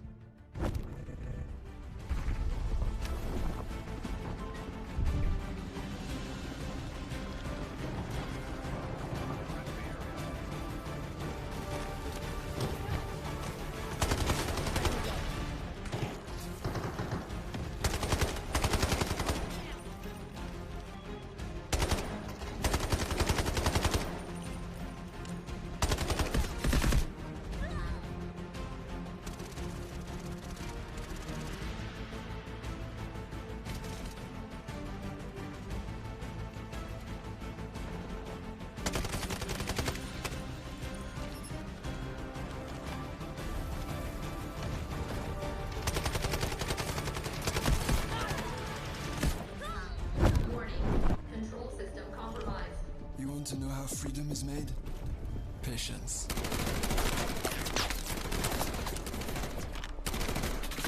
Violence.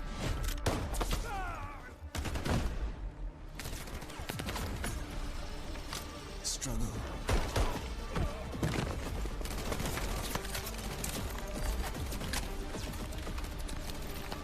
Evolution. Transformation.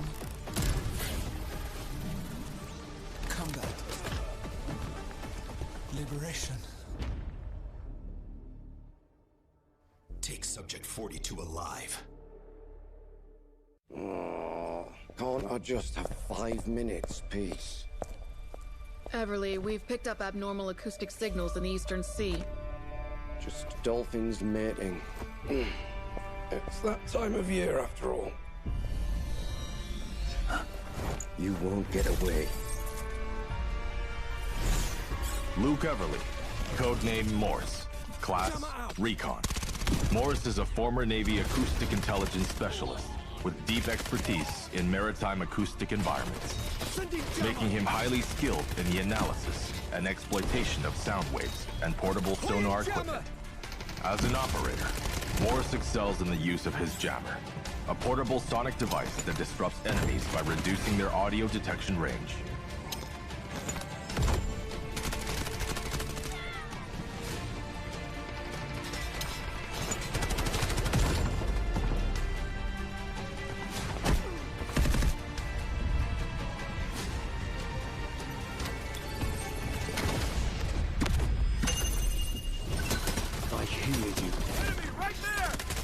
Morse's advanced sonar device emits sound pulses to scan for enemies, generating markers on their positions. No more secrets!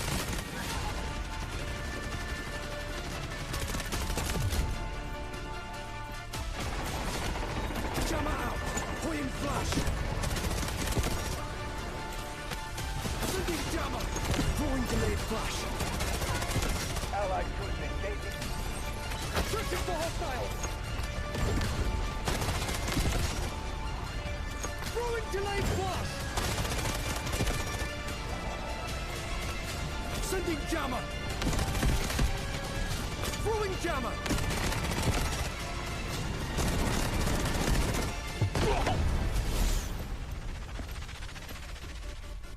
Shh. The storm is coming.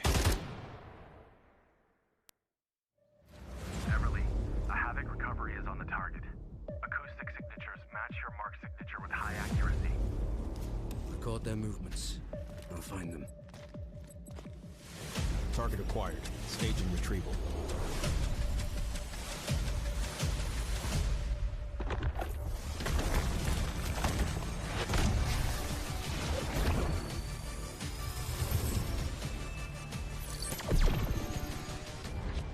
The signal's blocked. I can't pinpoint their location. Guess it's up to me then.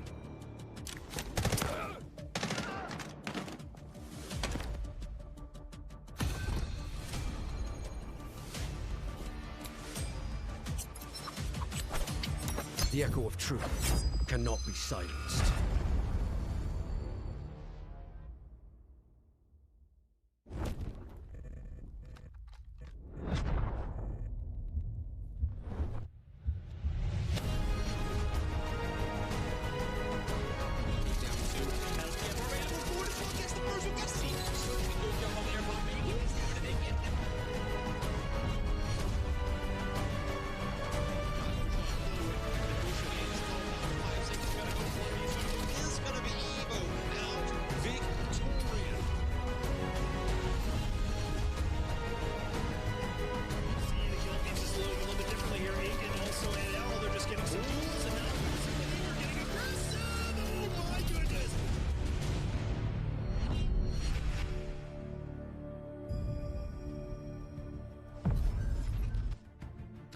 Welcome back, everyone, to what is guaranteed to be the final match of the day. We have one more left. We've gone all the way to round 7. We have 4 teams with Mandel breaks on lockdown now. Who is going to come out victorious? It is quite literally impossible to predict. I'm here with Ben. Ben, my oh my, we are in for a treat. We're going the whole way today. Yeah, it's been a lot to keep up with going on. DE, I think, have looked strongest all day, really. They got the first Mandel break, I think, of the session, but haven't managed to secure that second. And we've seen a bunch more get acquired by different teams now, and we're going to have a map choice. We're going to learn in just a moment that's going to get picked by the bottom place teams. That's going to be Cloud getting to pick the map for our final game. There's DE sitting at the top, 69 squad points, so more than double the next best down. So realistically, the only way for one of these teams to get ahead of DE is going to be R&B, Success, or number 1 getting that second Mandel break. Exactly. Look at the teams sat on the hunt here as well. R&B living for Success and number 1. 1 squad point between number 1 and living for Success as we are going to Space City again. Guys, variety, come on. Okay, you know what? If we're going to Space City, at least give us another decoding station. decode. Yeah. I'm praying here, guys. I'm praying. But we are seeing this being not available. Haha, joke's on you guys. All of them are available. Because imagine this. Wait. Imagine if this was actually the case. Everyone would be playing Saniva. Everyone would be playing Vlinda. Everyone, like Vyron, Saniva, Vlinda. That would be a mix that I don't think I've ever seen. I would love to see that. Yeah, I think the operators do get reset for the last game, right? So they will be able to pick their optimum teams. That's going to mean there's going to be a whole lot of bouncing around from Tempest and Lunas. But there might actually be a world where we see double Tempest teams. That could be the thing. Definitely, 100%. And it's the extraction rate. It's the fan favorites, the class favorites. They're the same three we've seen on all of the Space City games, getting out Stinger, Luna, and Tempest. Probably going to see them make an appearance again. Smokes, recon, and escapability, or second chances, fire escapes, whatever you want to call it. Tempest is a must-have on this map, especially considering the one decoding station that this map has, apparently. Because that's where everyone is going down to the test range, into that corner, and then see if they can find a lockdown on that position. As we can see, of course, we've mentioned it before, we'll mention it again. You cannot have the same tier spawn twice over. So number 1, they won't be on Westgate. R&B, they won't be on launch side. Who will be where, though? We will find out now as you get into the final round of the day. It's round number 7 coming up. And we've seen such variety in terms of who's got to the Mandel break from different spawn points. It's almost as if there's not been a clear advantage really from some of those spawns we've seen today. A little bit of luck there. This is our teams. There's not a huge amount of gold there, not much money to invest for our teams to go in there. A little bit for LFS, DE, We're looking a bit more stacked there, but a few purple vests still knocking around for some of our teams. And here we are for the final game of the day. Yep, who's going to go for fights first? Oh, wow, okay, an instant 1.4 picked up. Not too bad for a start of rocket fuel. Yeah, not too shabby. As LFS make the run for Westgate, is anyone there to cut them off? We do have two of R&B actually doing the same strat that we saw in the previous match, running around the corner rather than take the fight from behind. They're tucking into the corner here, expecting to be safe now because they've made it here, but there's the players on the other side. They're going to be met real soon from over here by R&B. Yeah, they got in quite quickly there. R&B were maybe a little slow to get that open, didn't manage to catch them on the cross, and yeah, it does look like LFS have pretty much successfully got inside. That's normally been pretty busy there, but they made that play well. Rocket fuel picked up. It has. I was going to say I wouldn't be surprised if they actually dropped that. It's something you always want to find when you're playing the game normally, but in this situation, that is a huge, heavy thing to carry around when you want to fight. You don't want to be weighed down. It's going to make you slower.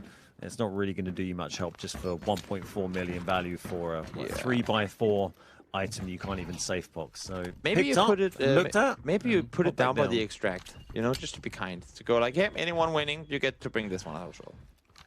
Just a little distraction for you. Who's going to look at rocket fuel and not be tempted to grab it? Exactly, exactly. Well, we'll see here as everyone has made their way towards the spawn of the Mandel break. Now, I would love to see Cloud just going down into the keycard room, the glass room, whatever we want to call it, and just sit there and wait. We know you're coming this way anyway. We might as well sit tight and wait this one out. But it seems like they are going to go outside. They want to get the pick up of it right from the get-go. One of the two teams without a Mandel break so far.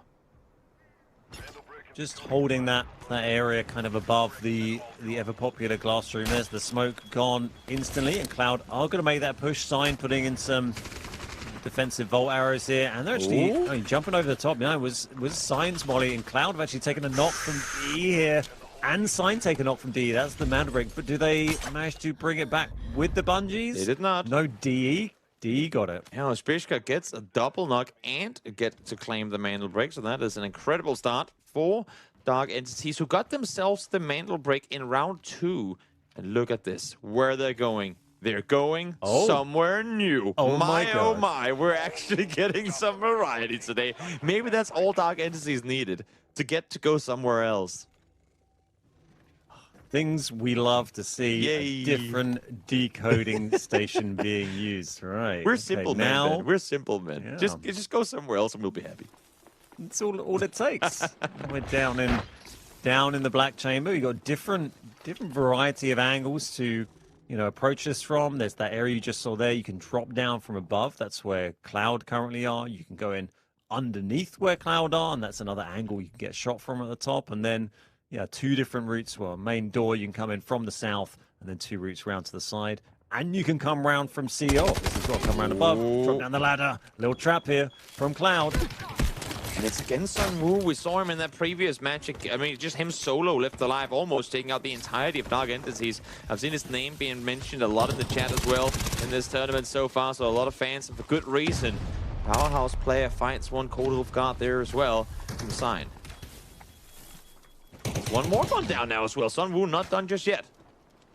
Sunwoo's been getting a good amount of kills and knocks today. Definitely one to watch. That's LFS just keeping an eye on things out their door. When they heard some action going on, nearly caught from behind, but yeah, Sunwoo fancies some more kills. But that's going to be it for the minute. I think teams mostly are going to be able to reset from that. DE at the moment, 2.5 minutes on their decode to win the tournament. And that's what I was going to say. I mean, the one team that really, I mean, sure, you get points off the limbs for Cloud here, but not that it really matters since they don't have any Mandel breaks yet. But the team that really reaps the rewards off of all this fighting going on is DE. Because you have all these other teams fighting one another, effectively wounding each other for the fight to come against you in the end of it. So just making it that much easier to try and sit and defend the decoding station. It definitely does, but I think the teams are starting to turn their attention a little bit here. We saw R&B, they were taking that route mentioned a minute ago via CEO at the top, sneaking around so they can drop down. There you go. Come and drop down the ladder in a minute or come down the stairs. Then we've got Cloud, who are coming in through the north entrance, and still got number one just chilling down on the bridge. I don't think they're going to let this count to 0 without pushing in, but they're just biding their time. Still a little fight going off here, though. See how much longer it's going to go on for. 1 minute 20 left on the decoding, and no one is contesting thus far. Having said that, though, R&B are in the building that Dark Entities sat in with the decoding. They're right on top of them, quite literally, in the room just over the top. We're sticking with this fight for a little while longer as we hit the 1 minute mark on the decoding station. Sunwoo goes for a flight across the plaza all the way to the other side. It's such a ridiculous range on that. I think it's a 100-meter range. It used to be 50, I think, and then got buffed to 100 meters. Here we are. It's hilarious how far you can go. Yeah, they're coming under some pressure here. Cloud coming in from the north. R&B down the stairs. Wait, are they got to do it. 40 seconds. They might actually just give it up here. They're saying, we'll take it if we can, but let's have the other teams fight over it. Yeah, they're giving it away. They're saying, you know what? We don't want to risk everything. We know there's many teams here. We don't like this position. There's simply too many teams contesting. We don't have all the info we want, so we'll happily go for round 2 a little bit later. And maybe, as we can see, if you're lucky, have them fight one another as Cloud. Just like that, wiped off the board. Yeah, number one. Wow. Very quick wipe there. Yeah, Sunwoo and teammates all taken down. So interesting. It looked like a very confused R&B Tempest standing on the mantle brick, stealing it, and then just looking around thinking, where is everyone? Yeah. A tactical give up of the mantle brick, and then... It's not a bad idea. Maybe they'll try and... Yeah, I'm very interested to see how that works out for them. For them, at least, I mean, hey, they get to decide where it's placed. You know, and then if you're lucky, you have a few more teams now get eliminated. You can lean back a bit more. Still plenty of time to work with. And yeah, I mean, you can try and go for it again with a little less to worry about. Having said that, though, there are still 5 teams live, 4 of whom have mantle bricks already. So it's definitely still going to get spicy once these fights do happen. We see the Tempest ropes in play already. We see the ult come through from Luna as the run continues forward. This NBO making the run for it, but that's going to lose one. I'm not sure NBO have any idea that DE around there as well, the way they were playing there. I think they had no clue, and they've given up the mana break, but DE are also, they're in the only place you can't get flanked. They're sat in a dead end. It's very hard to get an angle in there to fire much U to win. There's enough space to move around, so you know, they are safe from that third party, and teams aren't going to be expecting that. Well, that's true. It's going to be incredibly difficult to defend a sign again. They're sneaking so hard, but there's an AI right down below them that they don't want to get caught by. There you go. Okay, take him out, play it safe. 1 minute 30 some on the decode. R&B with it in control for the time being, as NBO, it seems like now, might be looking to make a play of their own. Yep, one more mantle brick would take it for R&B. They got a minute and a half. Looked like Sign were maybe getting confused about what mana brick station to go for, but maybe they're just rotating. An agreement that had to be this one. Oh wait, no man. Can't fault them. Nearly down on a minute here. Going to be interesting to see when DE decide to jump round. But I guess they're just going to leave it as late as they possibly can. And we have 4 teams in the nearby vicinity. They make it 5 with Sign making their way over here now. They're creeping in behind NBO, kind of pinning them in up against the wall. You have LFS outside on the opposite side of the building as well, as we are creeping in on 45 seconds left on this one. DE all sat on the opposite side of the wall here. And on the flip side of that, RMB just waiting, holding, pleased with every second that goes where no one's going for. But keep in mind as well that once we go down to like 20 seconds, they're going to be using all ults, everything they can to deny any push come through. And I'm a little worried that they're doing this right now. As you can see now, the ropes are being popped. 25 seconds left to work with. Can they do it here? Yep, keeping an eye on DE here. Sign the team with nothing to lose. They've gone in there. We've got LFS in there. 3 teams fighting now. DE, look, you can see them 15. Waiting to jump round. They're going to catch Sign from behind. 10 seconds to go on this. Who is going to take it? So much fighting going on. We're down to 5 seconds. I can't see if anyone is on the extract right now. There's one running for it with just a couple of seconds left, proning on it. I think it might be one of the RMB players, and they will claim it. RMB able to get it in the end. Dark Entities gave it to them for 3. Wanted to fight it over later down the line, but could not contest, come back into it. And RMB will be the victors, netting themselves the double Mandelbrot victory. That's got to be painful for DE. They decided to tactically give up the Mandelbrot to RMB, and DE have played so well today. So many kills, such big value, but they've just given the Mandelbrot to the team that's beaten them now and has won. I am perplexed, not by the way the fight went down, because it could only go down that way. Teams just took way too much time off the clock. If you don't make a run for it before there's 10 seconds left, I mean, how are you ever planning on making that happen? That was so tough. Of course, I mean, everyone wants to be the third party. Everyone is afraid to engage early on, but somebody has to do it. And because no one did, R&B, they get to go, oh, wait, we win it? Okay, I guess we do. Thank you. A lot of lessons to be learned here for many of these teams. DA and R&B just scrapping out here 2v2, but really just for bragging rights, if there are any, because it's R&B who are going to be having the last laugh whatever happens. They've got the 2 Mandelbricks. They're going to get a top spot. They are going to be going through to the regional tournament. As we see D just grab their res there. Not going to lie, I'm kind of missing that we had the glass room. You didn't hear me say that. You didn't hear me say that.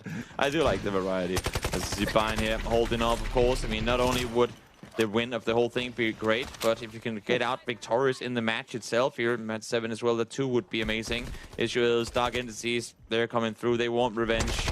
Although that revenge won't really grant them a whole lot because they've still given away the victory. They finish off 30 million Technic Alloy behind, but they still got themselves a double Mandelbrot victory. Yeah, they're going to be so far ahead on squad points, but it's not going to do them any good. Second place really wasn't what they came here hoping to achieve. So R&B have taken that. I thought maybe it's going to be such a high IQ play to deliberately, the confidence shown in deliberately giving up the Mandelbrot, but completely reversed. I like that. Everything through that point was fine, but it's the stalling on the last one that, like the fact that they go in so late, because as far as I could tell, they didn't have anyone on their side contesting early on. So it was the fact that they held it for as long as they did that was a bit surprising to me, because they knew they will have ults up available on the opposite side of things, making that much harder. If we can bait some of the ults early on, maybe there's a play for us to make. But I mean, as we can see here, Dark Entities, they will extract, but of course we're well aware that they will be a guaranteed second place given their amount of technical alloy. And really, it's even worse for DE that they're the team left alive now, because really that they survived that engagement means they weren't aggressive enough when it counted. They needed to just throw. Should have been all or nothing to get that decode, and they didn't commit all. They were too reserved in that movement, that attack, and unfortunately came out of that little corner you can see there at the back with the flight case. They decided to come out that a little bit too late. 1 million M7 sitting in the inventory. Not really going to do any good. I mean, they're hoovering up anything anyway, because that's the game. But, a little bit of a sad sort of farewell for the end of the tournament for DE here. It's not really a lap of honor. It's kind of, I don't know what the opposite is, but it's not the end they wanted. It is you having hosted a party and now having to clean up after the guests have left.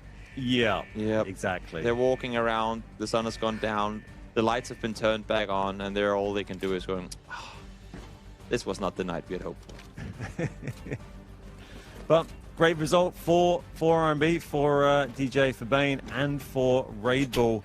Played it well. Weren't the first team to take a Mandelbrot today, but they got themselves on that board. And they've been one of the strongest teams, all day today, despite DE have had very good score in terms of points, but R&B have been playing very well, I think, from the top. The funny thing is, I mean, we had R&B finish the last stage qualifiers in first place in the previous tournament a couple of weeks back as well. But the way that they're playing today is so different from what we saw then, because they won in complete dominate fashion. They were, you know, taking fights aggressively all the way through from start to finish, and it was Raid Bull kind of spearheading a lot of the aggressive plays that we saw from R&B, where today they've been a lot more calculated. There's an argument to be made that today's competition has been that much harder. Dark Entities alone being one of the better teams in the region, you know. They definitely put up a fight against them. But the fact that they come out victorious in a different playstyle there too goes to show the versatility that they have on the team. Albeit didn't have to defend too much in this last one. Still a hard fought for and well-earned win for R&B. Also, you know, a lot of teams participating in this open qualifier. There's many more teams than you're seeing today that have been fighting out in competition over the past week, I believe. There's more of those games going on over the next week, and then we've got another broadcast, I'm pretty sure, coming up a week today, so that's going to be seeing some more of these teams fighting. But with so many teams playing in the open qualifiers, you know, there's bound to be a mix of maybe teams that have a bit less experience playing together as a unit, a bit less tournament experience, and you know, maybe R&B just having that little bit of experience playing in the previous event that you were involved with. You know, that's another little bit of time for them to practice and get used to these dynamics. There's, you know, the Mandelbrick thing, you know, just maybe some players maybe not quite appreciating just how, you know, what a priority that should be. For certain. It's funny that we can now, you know, we can see chat because it's caught up off of the delay that we have in broadcast, and I think a lot of the viewers were as baffled by the fact that no one actually properly tried to contest it there in the end as we were. So glad to see it's not just me being quite literally baffled by the lack of aggression we saw in that last run there. So I'm excited to see what this is going to look like when Ushbishka kind of pulls the ropes. It's going to be... there you go. Great finish. Best thing about Tempest, absolutely, yeah.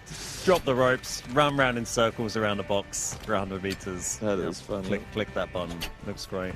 Yeah, that's going to be, well, they managed to extract a lot today, DE, but this game, that extraction has not done them any good at all. Does not matter. They played dominant from start to finish, but it's not going to be enough for them, because your open qualifier winners here for this day of game is going to be R&B with their round 7 second Mandelbrick. What a crazy finish to the day for R&B. I mean, again, they didn't play super aggressive today, as I've seen in tournaments past, but hey, sometimes playing passive, sometimes, you know, opening the door saying, hey, you guys want to fight? Sure, we'll come in and clean up afterwards. That's the way to go about it, and they find success with it here today.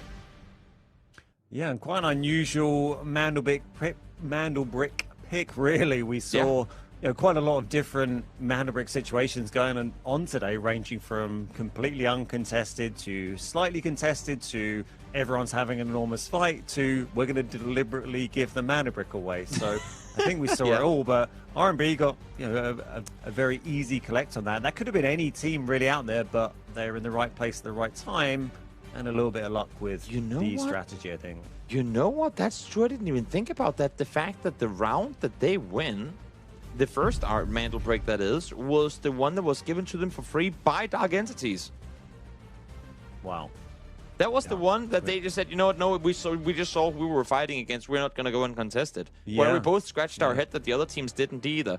That's the one that R&B got at the first one. And now they get this one in this fashion too. They got 2 of the least contested Mandelbricks today, and they won them the game. That is really interesting. I hadn't even thought about that. And as you can see, you know, talking about that, not having to be, or maybe purposely not being as aggressive, and just thinking Mandelbrick, just 3 kills there, 5 and 6 kills to some of the other teams in that round. This is the 3 and 1 assist for R&B, 900 damage or thereabouts, and just 94.5 thousand assets. So yeah, all eyes on Mandelbrick from R&B. It worked out. Here's their team, DJ, Bane, and Raid Bull. 1 kill apiece from that final game of the day there. Absolute easy for the guys. As yeah, again, I mean, you know what? If you're not contested, why go hunting for kills? If they're not coming to try and take your Mandelbrick away from you, don't go chasing them, because that's kind of part of the whole idea, is to defend the Mandelbrick position, and they did so successfully. Good thing for them is not too many people came to say hello, and when that's the case, you'll happily take yourself the double Mandelbrick win.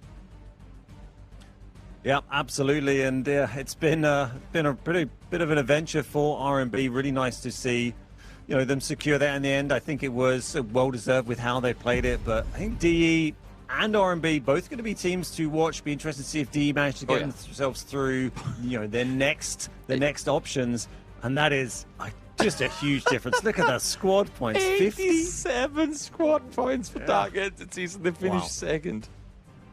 That is mad. Just goes to show, doesn't it? You can have that, have as much assets and as many kills as you like, but if you don't get that second Mandel brick, and that given away Mandel brick one, potentially two given away Mandel bricks from DE to R&B has got to feel a little bit hard to palate right now. Definitely. Now, of course, has to be mentioned that we are not eliminating these teams from the tournament just yet. There is another stage to be played to try and qualify through for the teams that did not finish first today. So we'll be seeing them again in 6 days, I guess. Yeah, I believe 2nd through 6th, they're going to go into the other sort of qualifier games that are going on over the next week, and then we've got another tournament that will be broadcasting on the socials on a week today. So that's one to watch out for. You're going to see, maybe some of these teams and maybe some new teams you haven't seen perform yet. It's, our kills here from R&B, DJ the top fragger with 9, Bane with 5, and Raid Ball. I'm surprised there's only 2 for Raid Ball. We seem to be involved in so much action. Yeah. But, Also, again, just night and day from what we saw in tournaments past, with him just being hyper aggressive. This time around, I guess it's the bull has been put on a leash, and they've held him very contained in the back lines instead. And hey, I mean, I'm not gonna say that they're wrong for doing so, because they won today. So you know what? They clearly pulled out the right strategies, and they got rewarded for it. Yeah, absolutely, and decent amount of assets pulled out for them, and still, despite assets obviously a valuable thing to have on the leaderboard, but it is something you can use for the kits that you take into raid as well. Yes. So something to consider about whether you're able to afford to buy those gold kits, whether you can bring in the fancy guns, or whether you have to sort of slum it a bit with purple gear. But we didn't see too much in terms of blue stuff used, but not as much gold as I was expecting. Exactly. A fun day of tournament nonetheless. A lot of the same Space City, but then a little bit of a different Space City to finish things off. If I heard it right, we have an interview ready with the winning team in just a short moment. So it's gonna be fun to hear exactly how things have gone down in that regard. But before we hop over to that, I mean, any closing thoughts on the day? Ben, of course, pleasure working with you, having you on board here in the tournament. Any thoughts on how the day progressed from start to finish? Yeah, it's been great to be involved and great to be here casting with you, Toby. I think seeing a different decode on Space in that final game was very nice to see. It didn't play out how I was expecting, and as we mentioned, it was nice to see variety in the different ways the Mandelbrick kind of got decoded in a lot of those matches. I kind of enjoyed seeing the prison game. It maybe wasn't like the top dog of the games today, but it was nice to see it involved. You don't always see it picked, I think, in these tournaments. So I'm glad someone decided to just throw that curveball out there, give us a bit of space, and we've seen all the different maps played today. I'm just going to say one thing, and I know people are not going to like me for it, especially like the hardcore community, but when are we getting Mantle break rounds on Zero Dam back? Like I feel like it deserves a Mantle break round. I mean, everyone out here playing Space City galore, just give us a little Zero Dam Mantle break round. Would be fun, but I'm sure there's a good reason why we have so many Space Cities in a row. Because I think competitively and from a variety, you have the open quarters, you have like the really close quarters fighting, and it's a good variety of all type of scenarios coming in. I think that's part of the reason why we're seeing it being played so much. Yeah, I think it also offered a good variety in terms of what spawn points were advantageous. The tier 1 ones I don't think are as important as maybe some of the other maps. If you're on Brakkesh, for instance, right? 2 tier 1 spawns there, they just run straight into the hotel and they're on top of that brick. Whereas Space, it's a bit tricky. You have the Westgate spawn south of the dormitory is a tier 1, but you still have to get in through Westgate, and we saw a fight there every single game. We saw a team nearly get wiped going in there. We saw Nox there, so it's not really a guaranteed. Maybe the south one, the rocket launch, that's the other tier 1 on Space. that one does give you, a bit more of an open run into the core area. But again, if you have a team over on the east who does the bridge keycard, then you're going to see them shoot across that and, counter you going for centrifuge. Exactly. I am sorry for baiting all of you. I'm being told that we're not going to get the interview through today. So, unfortunately, not going to hear the words. But that just does mean that if you want to hear from them, we're going to have to wait for tournaments to come. As we said, next week, there's going to be even more amazing Delta Force coming your way. We're narrowing in. We're finding the final few teams to qualify through for the regional tournament. It's going to be such a great time. Today was a great time as well. Again, I'm not going to lie. I thought this could be a Game 4 over and done with how dominant Dark Entities were through the beginning of the day. Yeah. But they slowed down for a bit. They allowed other teams in. They said, no, we'll welcome you. And then, as they thought they were the ones to come back and claim the win, they had let too many teams through, and RMB, surprising many, coming out victorious. So congratulations again to RMB for being able to secure their spot in this series. And Ben, any closing thoughts on your end before we say bye for now? Congratulations to R&B. Really well played to all of that team, and I'm looking forward to seeing them perform in the tournament when they're through in the regional tournament. Can't wait to see how it goes when they're up against some of the best in our next event. Exactly. A great tournament of day, a great show. Of course, there's going to be more Delta Force coming your way in just a couple of hours. This was the EMEA region broadcast. The Americas region is taking place in just a few hours right here on the channel as well. So make sure that you're following on all the different socials to get your alerts and your notifications on when the broadcast goes live, because we have a great day of America's action lined up for you in just a few. But before that, a break. A little longer one of that, so get some snacks, stay up, do whatever you gotta do, because you don't want to miss out on the great America's action coming your way later. But for us here in EMEA, thanks for tuning in. Congratulations to RMB once again, and until we see you again, go play some more Delta Force.